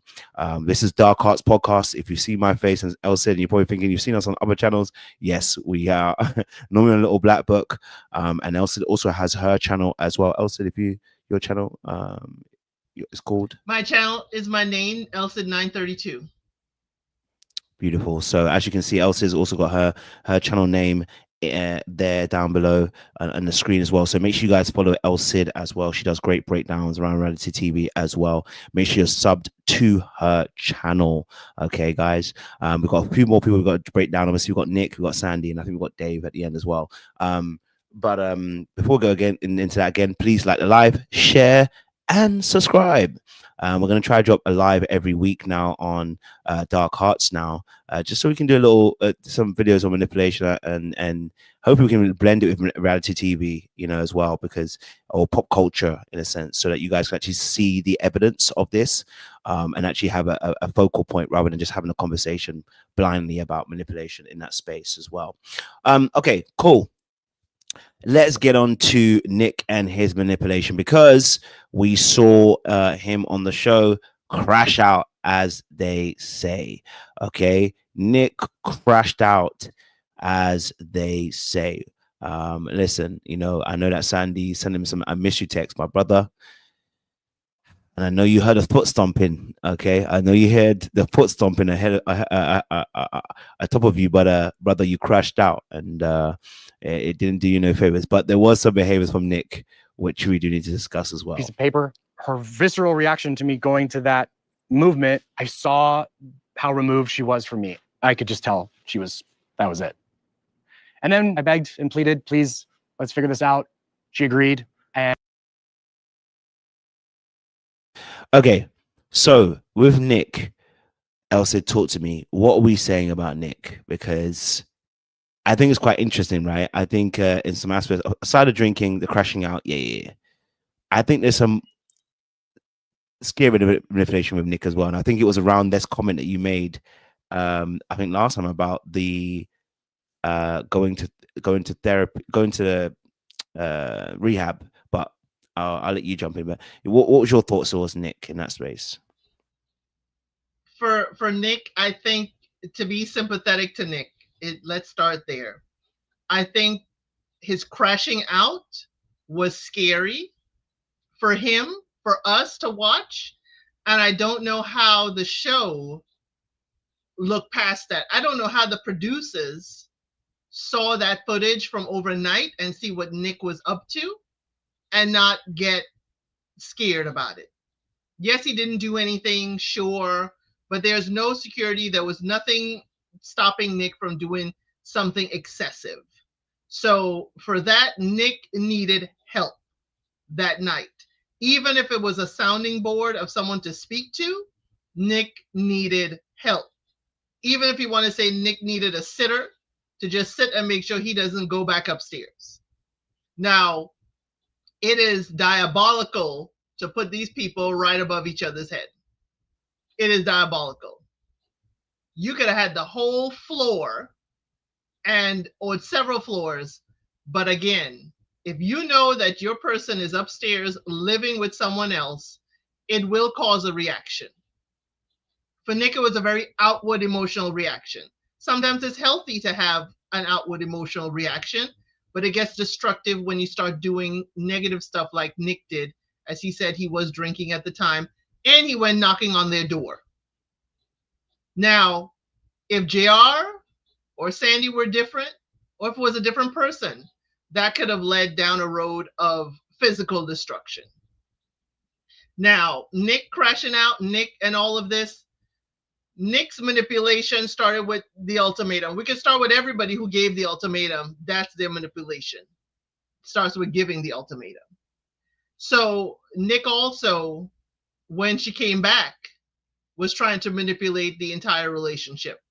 Now that you've gone and had your fun, and now you're back, this is how we're going to go. Now, and we'll get to Sandy. Nick is also, we can see, responding to Sandy's manipulation. So we can't leave her completely out of it, but Nick is also reacting. Sandy did not have to tell him that she kissed JR. Sandy did not have to send him the "I miss you" text, because you know your person. You know he's going to have a reaction. And you cannot tell me that Nick hasn't had reactions before. You can't tell me that this is the first time you've ever seen him act like this. But then on the reunion, she says, "Oh, Vanessa, you saw it on the first day, what I have been with for 3 years. Now we got to look at Sandy. So this is a regular for Nick. Nick did need help. So instead of the ultimatum, he needed help before this. But Nick's manipulation in this is, I can also, if I'm really, really going dark, Nick's outward emotion can be seen as a manipulation. The outward crying, the moaning, the I hope she hears me downstairs that I'm stressing out, so it will affect her. Knocking on the door, all of that loudness, creating a ruckus is a form of manipulation as well. And Nick, you know, what I felt at the beginning of it, with hearing it, I was like, this crash out is not healthy. And the show should have pulled them out, or at least tell us Nick has gotten some kind of support. Because I was like, now you're using Nick as a form of entertainment, and I really didn't like it. And then I'm like, maybe he got some help. But he did say he got help after the show. Getting her to take him is also a form of manipulation. I mean, I'm not going to go there. I'm not going to go there because, you know, Nick and his, as he proclaimed his addiction, is a very touchy subject for some people. I'm not going to go there. But we're keeping lines of communication and keeping people tied to us and making them feel sympathetic, because guess what? They put us through this emotional upheaval by what we perceive them to have done. But Nick is very glaring to see his manipulation tactic.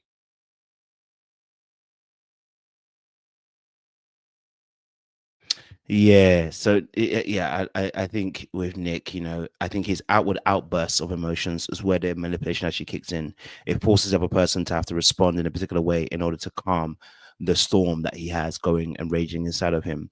And that with also with Nick, you know, the expectation that, you know, she was going to support you through you know, support you through the rehab situation. She took you to rehab and then she left you. And it's like he said those words, oh, she took me to rehab, and then a week later she left me and went on a trip. As if to sound as if she was supposed to stay there the whole entire time. It's draining, my brother. And at that point, and that guilt trip was a manipulation too, right? To make her feel guilty, as if, you know, she just upped and left you, bro. She's been struggling with you for the last 3 years, and you're finally now going to rehab. So like, I don't know what you want someone to do, and so she had to take you to rehab. So again, you're not even doing it yourself. So that aspect becomes a manipulation from Nick in that space too. I think when you're looking at Nick and looking at some of the behaviors that end up being manipulative, it can become destructive, because it becomes a way of almost coercing you into having to accommodate his larger than life emotions that are actually oftentimes detrimental to the relationship that you guys are actually building. And you're forced to kind of have to, and actually you heard it from Sandy's parent mum as well, about how, you know, and sorry, even her friend even saying about how Sandy's had to be the emotional rock in that relationship for the entirety of that relationship. So it forces the other person to now have to play a particular role in order to help you be facilitated. That's the manipulation. The person has to force themselves to actually facilitate you.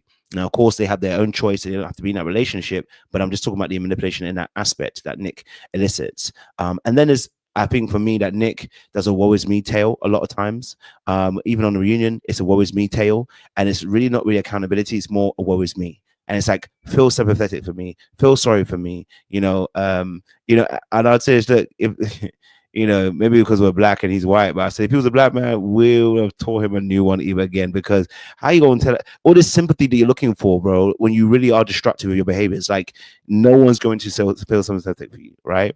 So I think, again, Nick's situation too, I look at him and like, bro, come on, man, like, take accountability for what you're actually doing. There was one part where he kind of said, oh, you know, he knows that obviously that, you know, Sandy's had to deal with what he's dealing with, and he has been emotionally immature and you know, etc. He took a little bit of accountability there, but again, it was wrapped around the woe is me. All right, it was wrapped around the feel sympathetic for me aspect, which is his manipulation too. I think for a very long time he's got away with probably relationships with him being this I care about you so much, I love you so much, and you're the one that's hurting me so much, and it hurts me that you hurt me, you know, kind of thing, like every single time. And he's probably played that role more than once. He's probably played that role in several relationships beforehand. This ain't new. You know, this is something that he's done. Again, it's going back to the same thing as Scotty. It's an insecurity of not feeling good enough, not being confident in yourself. And maybe you feel like maybe because your girl's, again, a hot property kind of girl, and you are, you know, 40 something going on, and she's a younger something. Maybe there's some insecurity playing a role there. And your way of actually keeping her in that relationship, and okay, we can talk about Sandy trying to keep herself in a relationship as well, because both people can end up manipulating each other. So it doesn't mean that just because one person's manipulating, the other person isn't.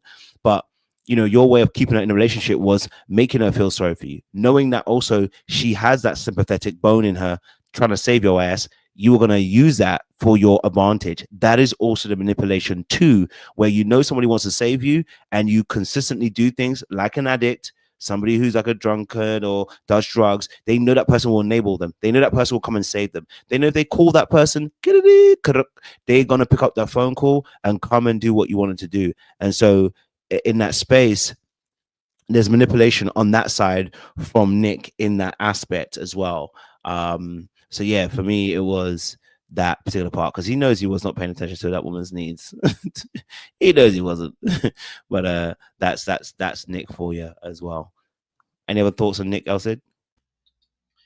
For Nick, and as I saw, I think as Ariadne said in the chat, talk about the manipulation of the producers. When I said before that Nick showing up at their door and all of that could have been scary, let's also not let the producers off the hook with the optics. Nick is going upstairs to save his white queen from this brother, okay? And they chose to keep this in the show and show us this, okay? So again, the producers decided to keep this in the show. Somebody had to okay it, because we didn't have to see anything other than Nick crashing out on the couch and in his room, Nick knocking on the door, and we could just hear Nick knock on the door. We didn't need to see all of that. But the optics of it was quite obvious. And I understand the producers leaving it in there, but I thought it was quite insulting. And they had to know it. And if they don't know it, that's dangerous too. Just as dangerous as leaving Nick in the show when he was having such stress. Now, how did Nick know that Sandy went away on a trip if he was in rehab? How he know? Because Nick didn't probably stay. As Jay said in her live, and as we were discussing in the chat, I had to go rewatch the live to see if Nick said, I am X days sober. Because, you know, someone going through rehab, even 1 day, 1 hour is success. And I'm hoping they edited it out, but that would have been lovely to hear. Without hearing that, I don't know if Nick stayed, if Nick just only went, or if he is actually in recovery, because we didn't hear a lot about that. Also, in looking at the background, Nick is how can I put this well? Nick is not a starving artist. Nick is a very successful artist. So again, manipulation can form, you know, as I can fund your lifestyle. I can put you within circles that you may not necessarily go into. So that could be another form of manipulation as well.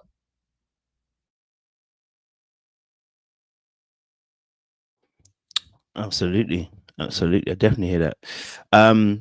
Let's shift it to Sandy, because I've left the best to last. I think, you know, if we're going to talk about quality manipulation, if we're going to talk about utilizing different skills, we're going to talk about utilizing the moment. Similar to JR, you know, she again technically didn't do anything wrong, because she was single. And so, you know, this is, do I believe that she came on the show to get rid of her man? I don't know if I necessarily necessarily would say, I mean, it's not out of the realms of possibility. I don't know if that was her intention. I think she might have had more wider intentions. You know what I mean? Like, again, she's a young, budding individual. I think there's an opportunity here for TV, there's opportunity for brand deals, model deals. She's a very beautiful girl in terms of, you know, a certain aesthetic and demographic. So, you know, I think, you know, for her, this could be a great opportunity, right? And so, again, she was also unhappy as well. So it's another opportunity again to play in that gray area. I like to call it the technicality that's technically not doing anything wrong because they are single and broken up. But there was an interesting part that really was interesting. And I think that was not the reunion, but actually a couple episodes back. And let me see if I can go back to it. And I'll play that clip when I can find it. I'll let Elsa go and I'll find a clip for you guys. And it was to do the conversation they had when he came back with old boy and them talking about the kiss. And it was the day after actually, because there was two. The first one, the night actually happened, and then the day after when he came back, and he came back in order, begging. I said, "Oh damn, I don't know what she did to that brother, but that brother fell back in line." But talk to me. What's your thoughts, Elsie, to Sandy as well?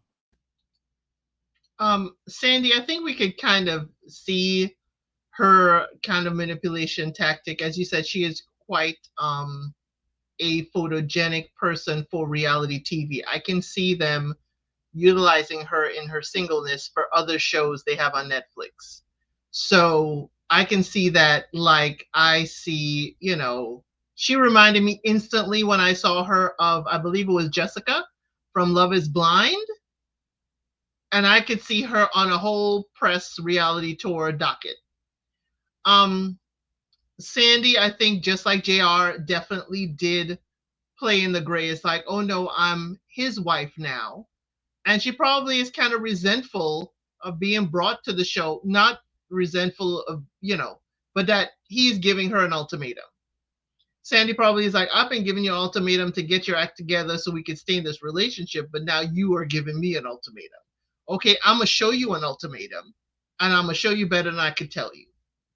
Now, Sandy also was manipulating the whole thing with Zena, trying to act like she is training JR. She is training JR to be better for Zena. Don't ever tell me you training someone for me. That was the most diabolical thing I heard from Sandy from the get-go. But that told me you're hiding something. Because when you tell me, oh no, I'm not doing this for me, I'm doing this to help you, that screamed to me, you manipulating. And there's something you're trying to hide. Sandy, she wanted the engagement ring, but I don't think she wanted the marriage. Because Nick said he wanted to move away from Cali, away from everything, and go live, you know, in the mountains somewhere. And that is not Sandy's speed at all. So I think Sandy did want the proposal, but she may have been like Arya and say, no, I want the proposal on camera, but I'm not going to live and continue and marry you till later. But Sandy's manipulation was she knows her gentleman. She knows Nick.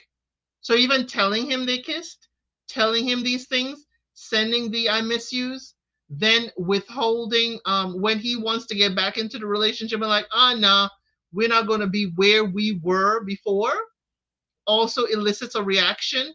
So I don't know if she's intentionally doing this. I cannot say to intent, but I can certainly see where certain behaviors of hers kind of push Nick in a certain direction. She is not the cause of Nick doing these things at all. Nick has onus over himself and how he chooses to behave. But we know people can say things to us to elicit a reaction. We know that. Just like Scotty holding hands with Zena elicited a reaction from Arya. So my thing is, she's subtle with it, but we have seen Sandy's kind of subtlety before. We have seen this, on television. We have seen the tears when we wish to not be held accountable for our actions. Because I see that with Sandy.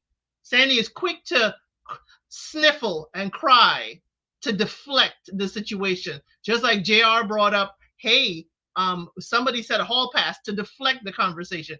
We have seen what these fragile tears do as far as manipulation. So that's why Sandy ain't new for us to see. We have seen Sandy's behavior patterns before, but we have not seen it in relation to a Nick crash out.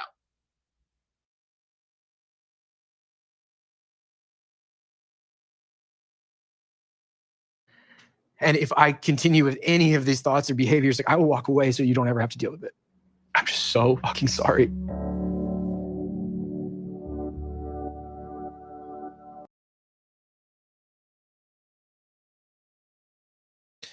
Obviously, that was a bit of his crash out and him apologizing, and putting him in that space where he had to say sorry. But obviously, like I said, there was the part again. I want to this particular manipulation. I want to see if I can get the clip for you guys. Hopefully, I can. And it's I think I got it here. So let me just see if I can get it for you guys. In this space as well. So hopefully, it's the right kind of clip for you guys. Let's see.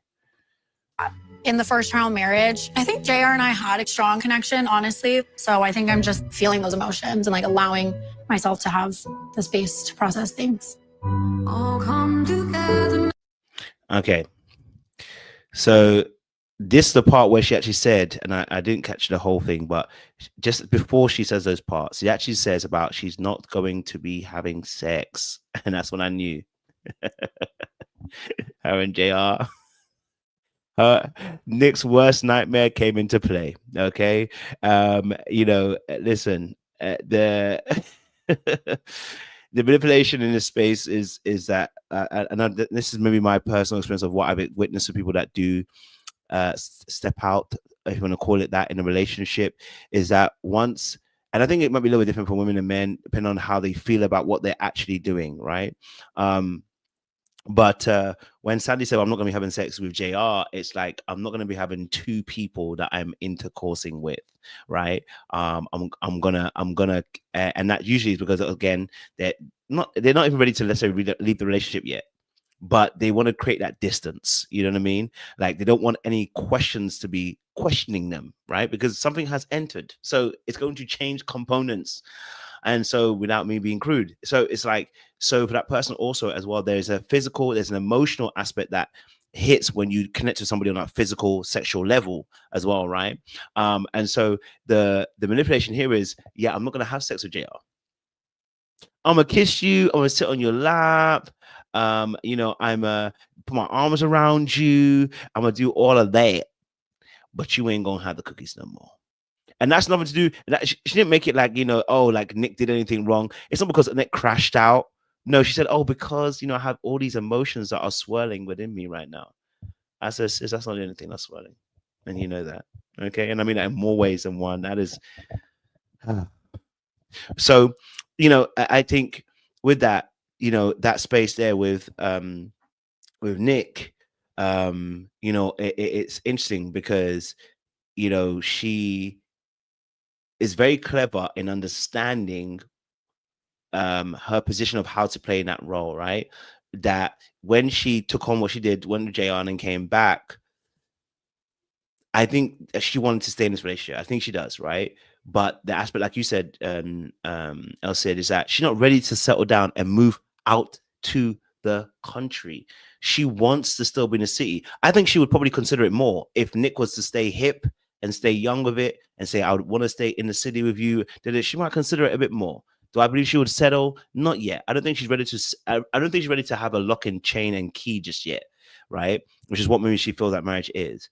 And so within the space of the show, I saw this type of manipulative behaviors where she is managing him. So she's actually managing him, and that's what part of the enabling also happens as well, right? With some of the behaviors, she's learned how to manage some of those wild behaviors. And within that, she has also learned as well how to. She has let me say this. She has her own behaviors within that space. Her flirtatious behaviors were nothing to do with him having to manage his behaviors. She's always been a flirtatious person. Now she has an opportunity to showcase and canvas those skills. That's how she got them in the first place. Okay, that's how she got them in the first place. But now she has the ability to canvas those skills here with JR, and the way she beeline for JR is an indication of that. She went straight for him, nailed it, caught her fish, played her game, got what she wanted to get, and went back to where home base was. Unfortunately, home base still wanted to do the ultimatum, because I can guarantee if he didn't push the button at the end, she would have stayed in that relationship until she was ready to finally leave it and be out of that space. What's your thoughts? That's it. My thought, Kathleen Owens in the chat took it. I was looking it up. They're 10 years apart in age. They're 10 years apart. Sandy's 27, Nick is 37. I think he turned 38 on the show. I mean, why? They're at two different periods of their life. It seems like Sandy still wishes to be close to the city, still wishes to hang out with friends and go on partying around, doing her, as she said, drunk texting. And Nick is at a period of his life that he has established his career. He has reached a point where he just wants to settle down and live a quiet life. Sandy ain't about that quiet life. Not at all. So why would you think that she wants to marry now? Because it seems like, and we'll add another, along the line of ultimatum being manipulation, it seems like Nick wants to force her hand, either stick with me or we're done. And Sandy is like, okay, I'm going to come with you on this show. And the height of her manipulation could be, I'm going to get in front of these cameras and I'm going to leave you and be in front of the cameras, and I'll be on reality TV shows.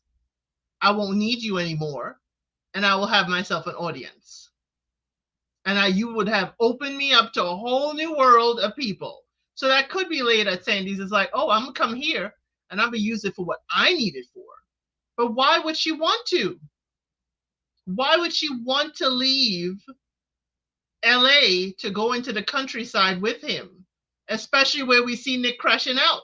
Is that the only way that Nick cannot crash out, is that they are isolated and it's just the two of them?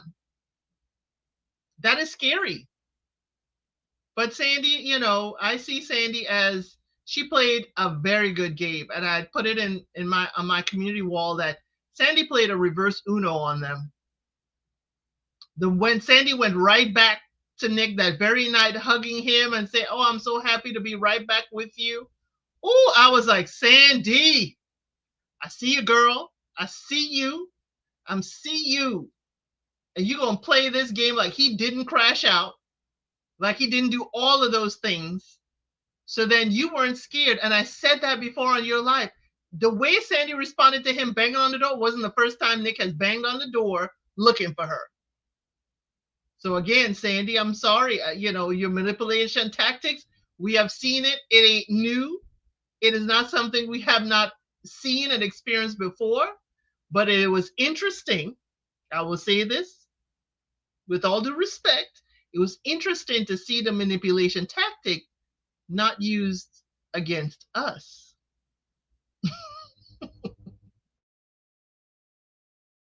Yeah, I actually remember that part. That switch that she had was crazy.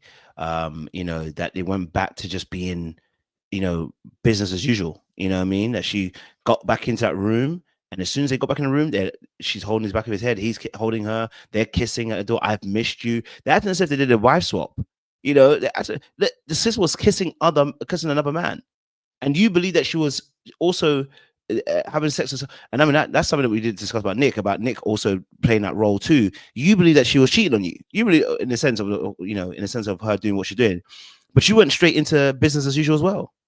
And then actually later on, he actually complains about the fact that they're not having sex, and wants to start having sex now, right? I said, broski. But anyway, with obviously Sandy, that going straight back into that, I said, okay, sis, went straight back into business as usual mode. I said, you didn't even think to yourself, you didn't feel like, you got all these emotions like you keep saying, but yet you went back into BAU. And I was like, okay, so you're not trying to lose the relationship. You definitely don't want to lose the relationship, because you went straight back into BAU, except the sex part, but you went to BAU. I said, okay, that was interesting to see. I think what also is interesting is, I like to call it the white fragility, okay, the Karen tears, okay, that she exhibited on the reunion when she decided that, you know, she was crying because she was being held a little bit accountable. I mean, they barely got into her, barely.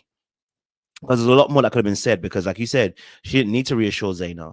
And I'm surprised Zena didn't lay into her a bit more about her behaviors. But yeah, she got away with a little bit here as well, because she used her white fragility and the white Karen tears to be like, I'm sorry, you know, I didn't mean this. But it really, again, I didn't feel like it necessarily was accountable, but I felt definitely, you know, she used the tears to manipulate people to be on her side on the stage. Now, when I looked at Twitter, yeah, they're still tearing her apart. So to be honest, we didn't buy it, but maybe it worked to the people on the stage. So what was your thoughts, Austin?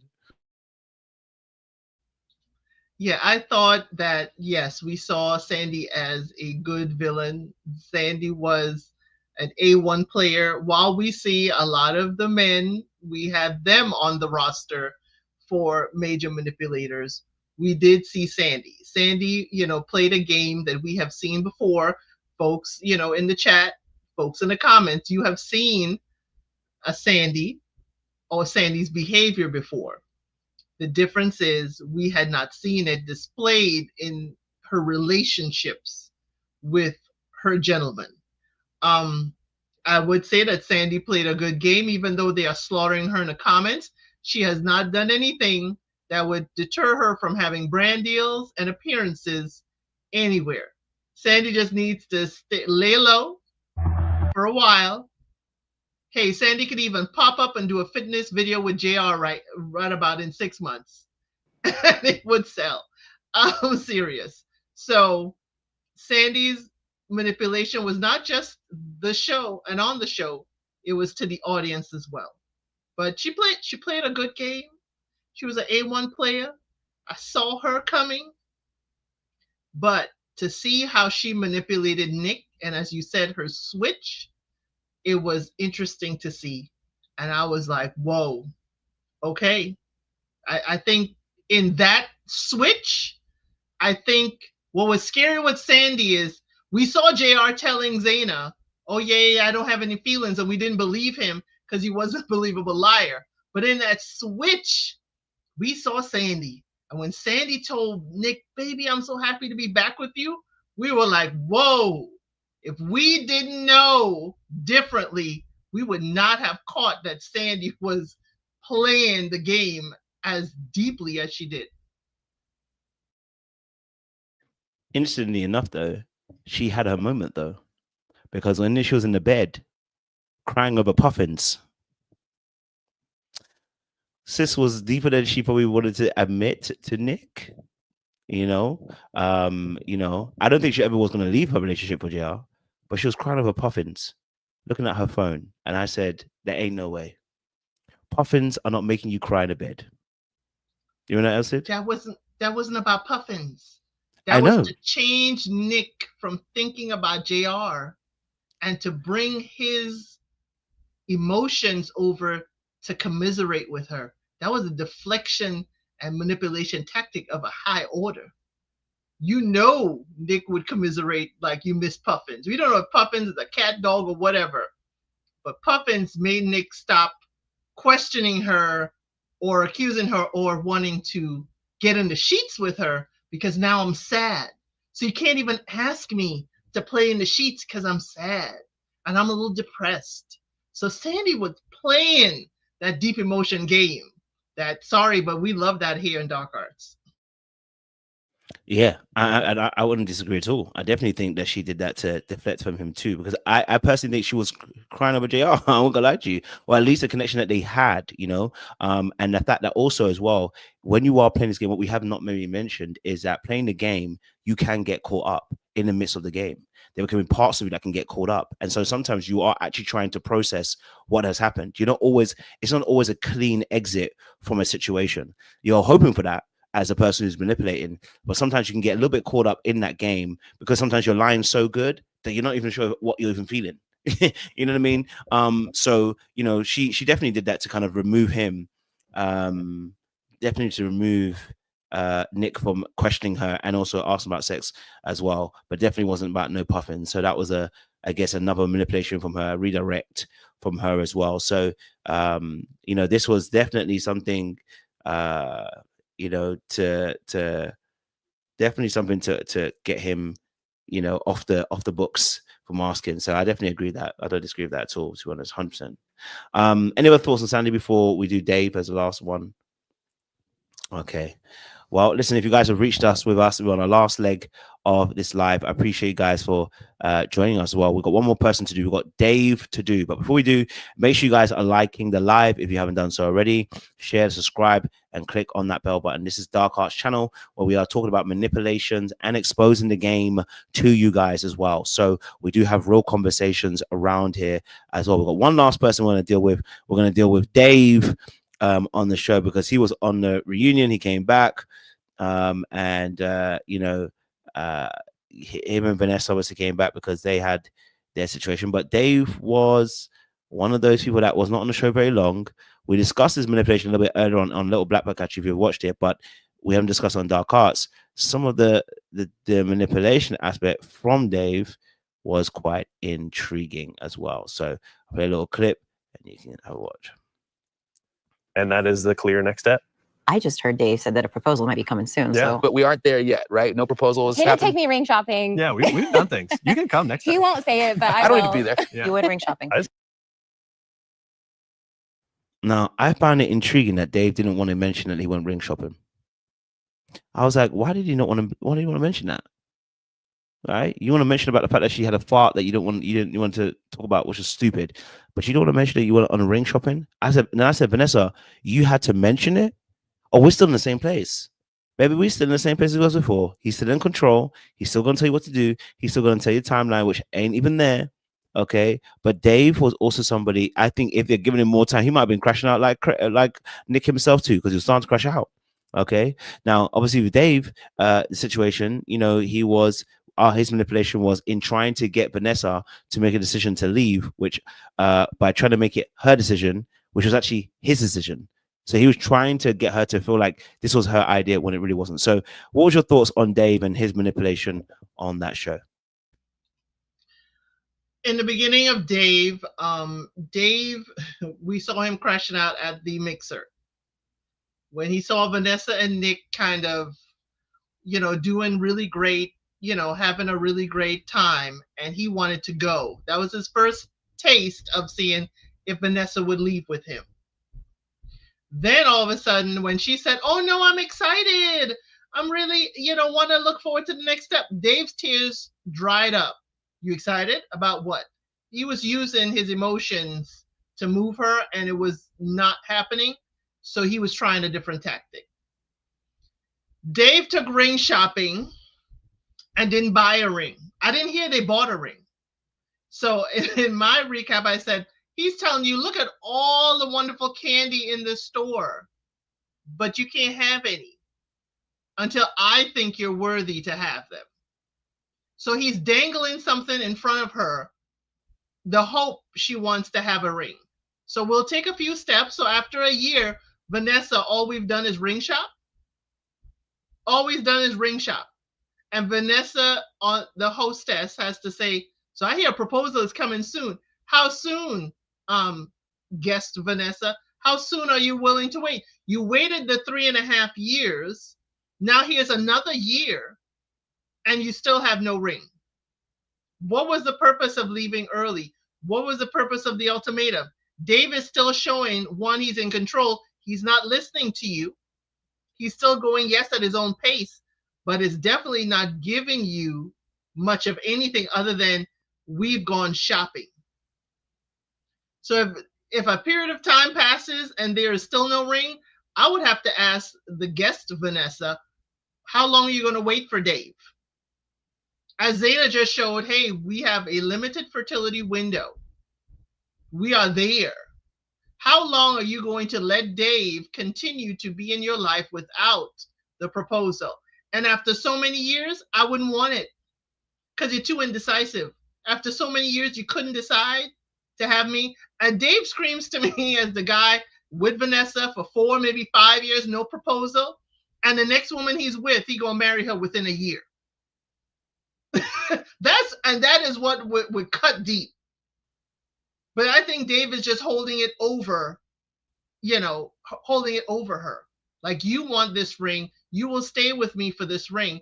And I'm wondering with Vanessa, and I'm going to bring this in because I do also, I'm very kind of worried about this myself. As a homeschool kid, how much socialization has she had? How much socialization to navigate this and not be, taken for granted by Dave? I have a homeschool kid. So my thing is, you need the socialization. You need to be out there. I would more, what Caleb said about Mariah, I would more put on Vanessa and wish to ask more about that homeschooling. How much life have you lived? How much have you experienced so that you aren't taken advantage of by Dave? Because I'm seeing Dave as, I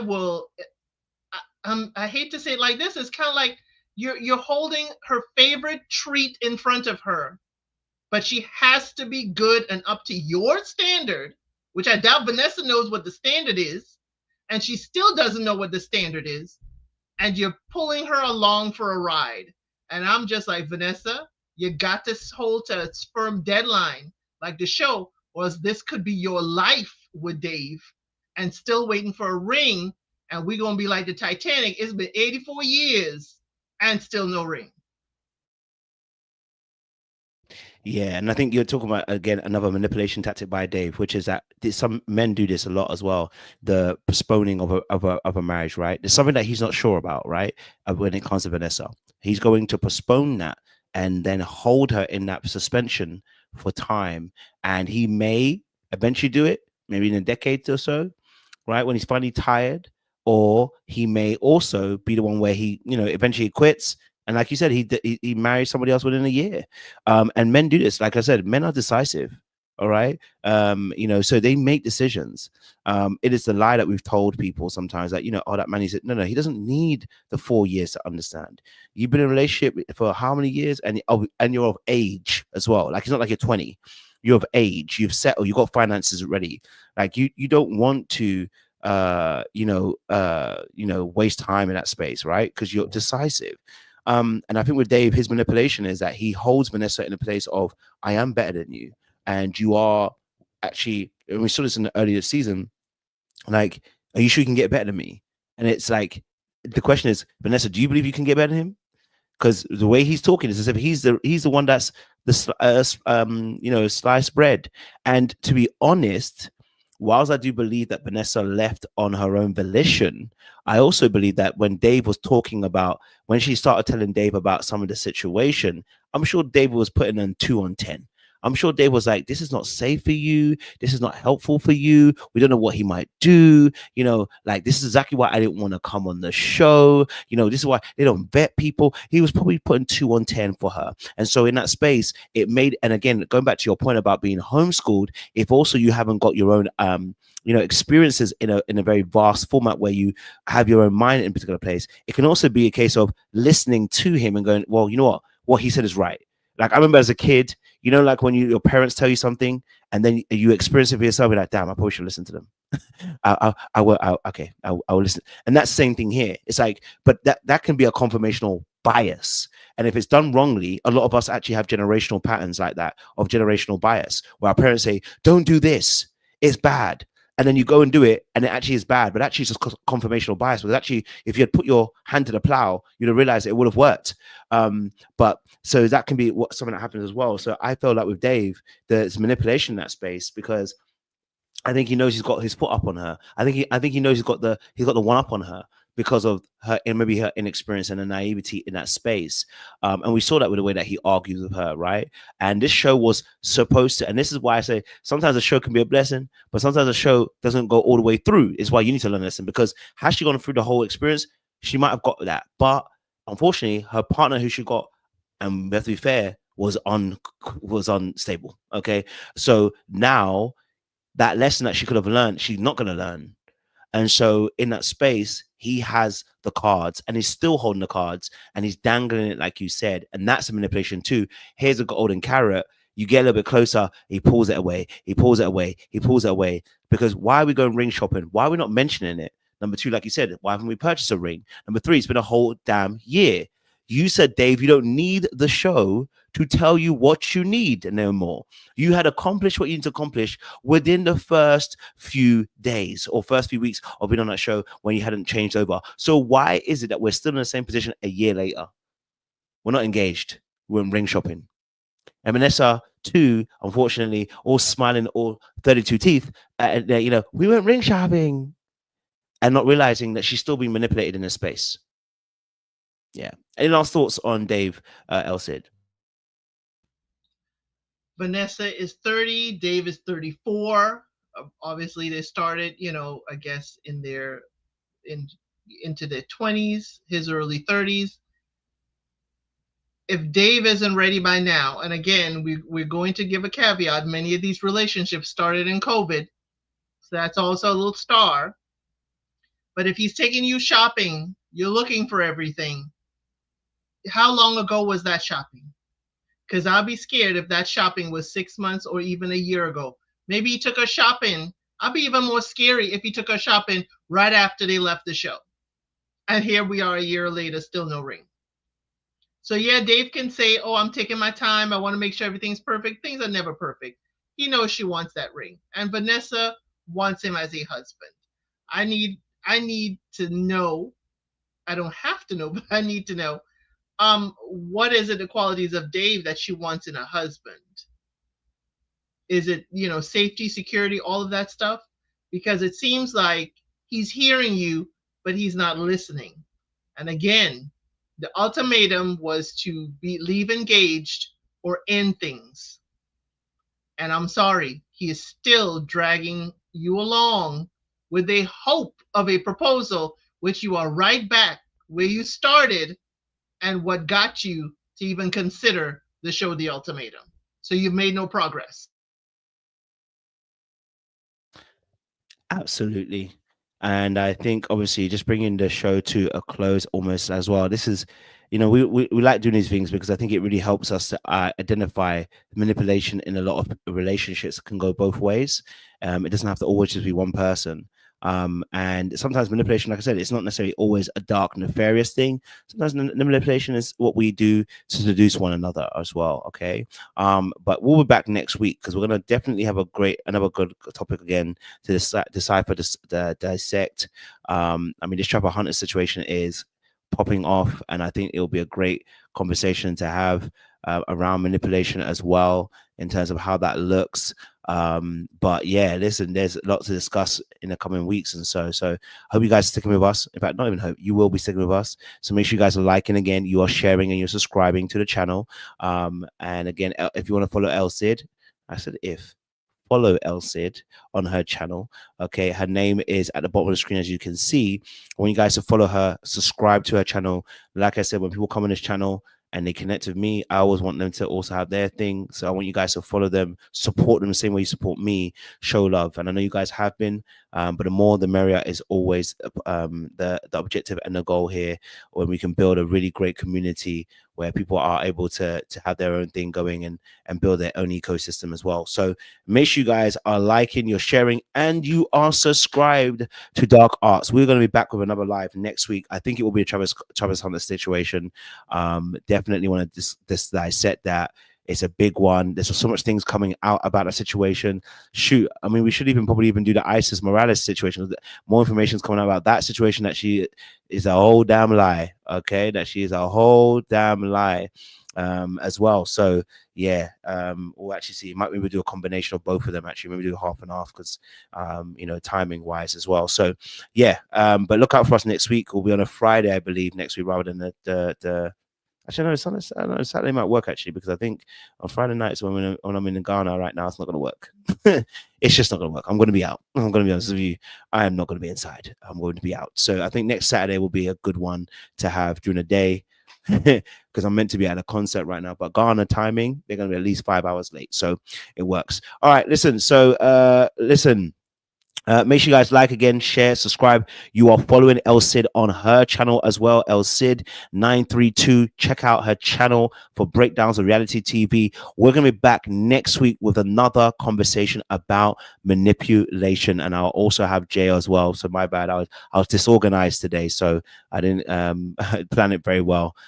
So that's on me as well. So we'll have Jay and El Cid next week discussing some of those things. Shout out to Felicia as well. She gave us a super chat. It's a great live, and happy holidays, Kojo and El Cid. Thank you so much as well for that, Felicia. You've always been a great supporter, staunch as well. We appreciate you as well. Whether you give or don't give, we appreciate you guys as showing up and turning up as well. We had over 50, I think we had 52 at one point. So listen, I count every blessing as well, because we had 4. I think when I started at Dark Arts, I used to get 3 or 4 people on the live. Sometimes I even had 0. So I ain't gonna complain. 52, mate, I'm gonna enjoy. You know what I'm saying to you? Jay says she feels manipulated. Well, Jay, come on back on over here, because I'm gonna seduce you again. Much love, much appreciation. We appreciate you guys. Stay locked today. We'll see you again very, very soon. Ta-ra, ta-ra.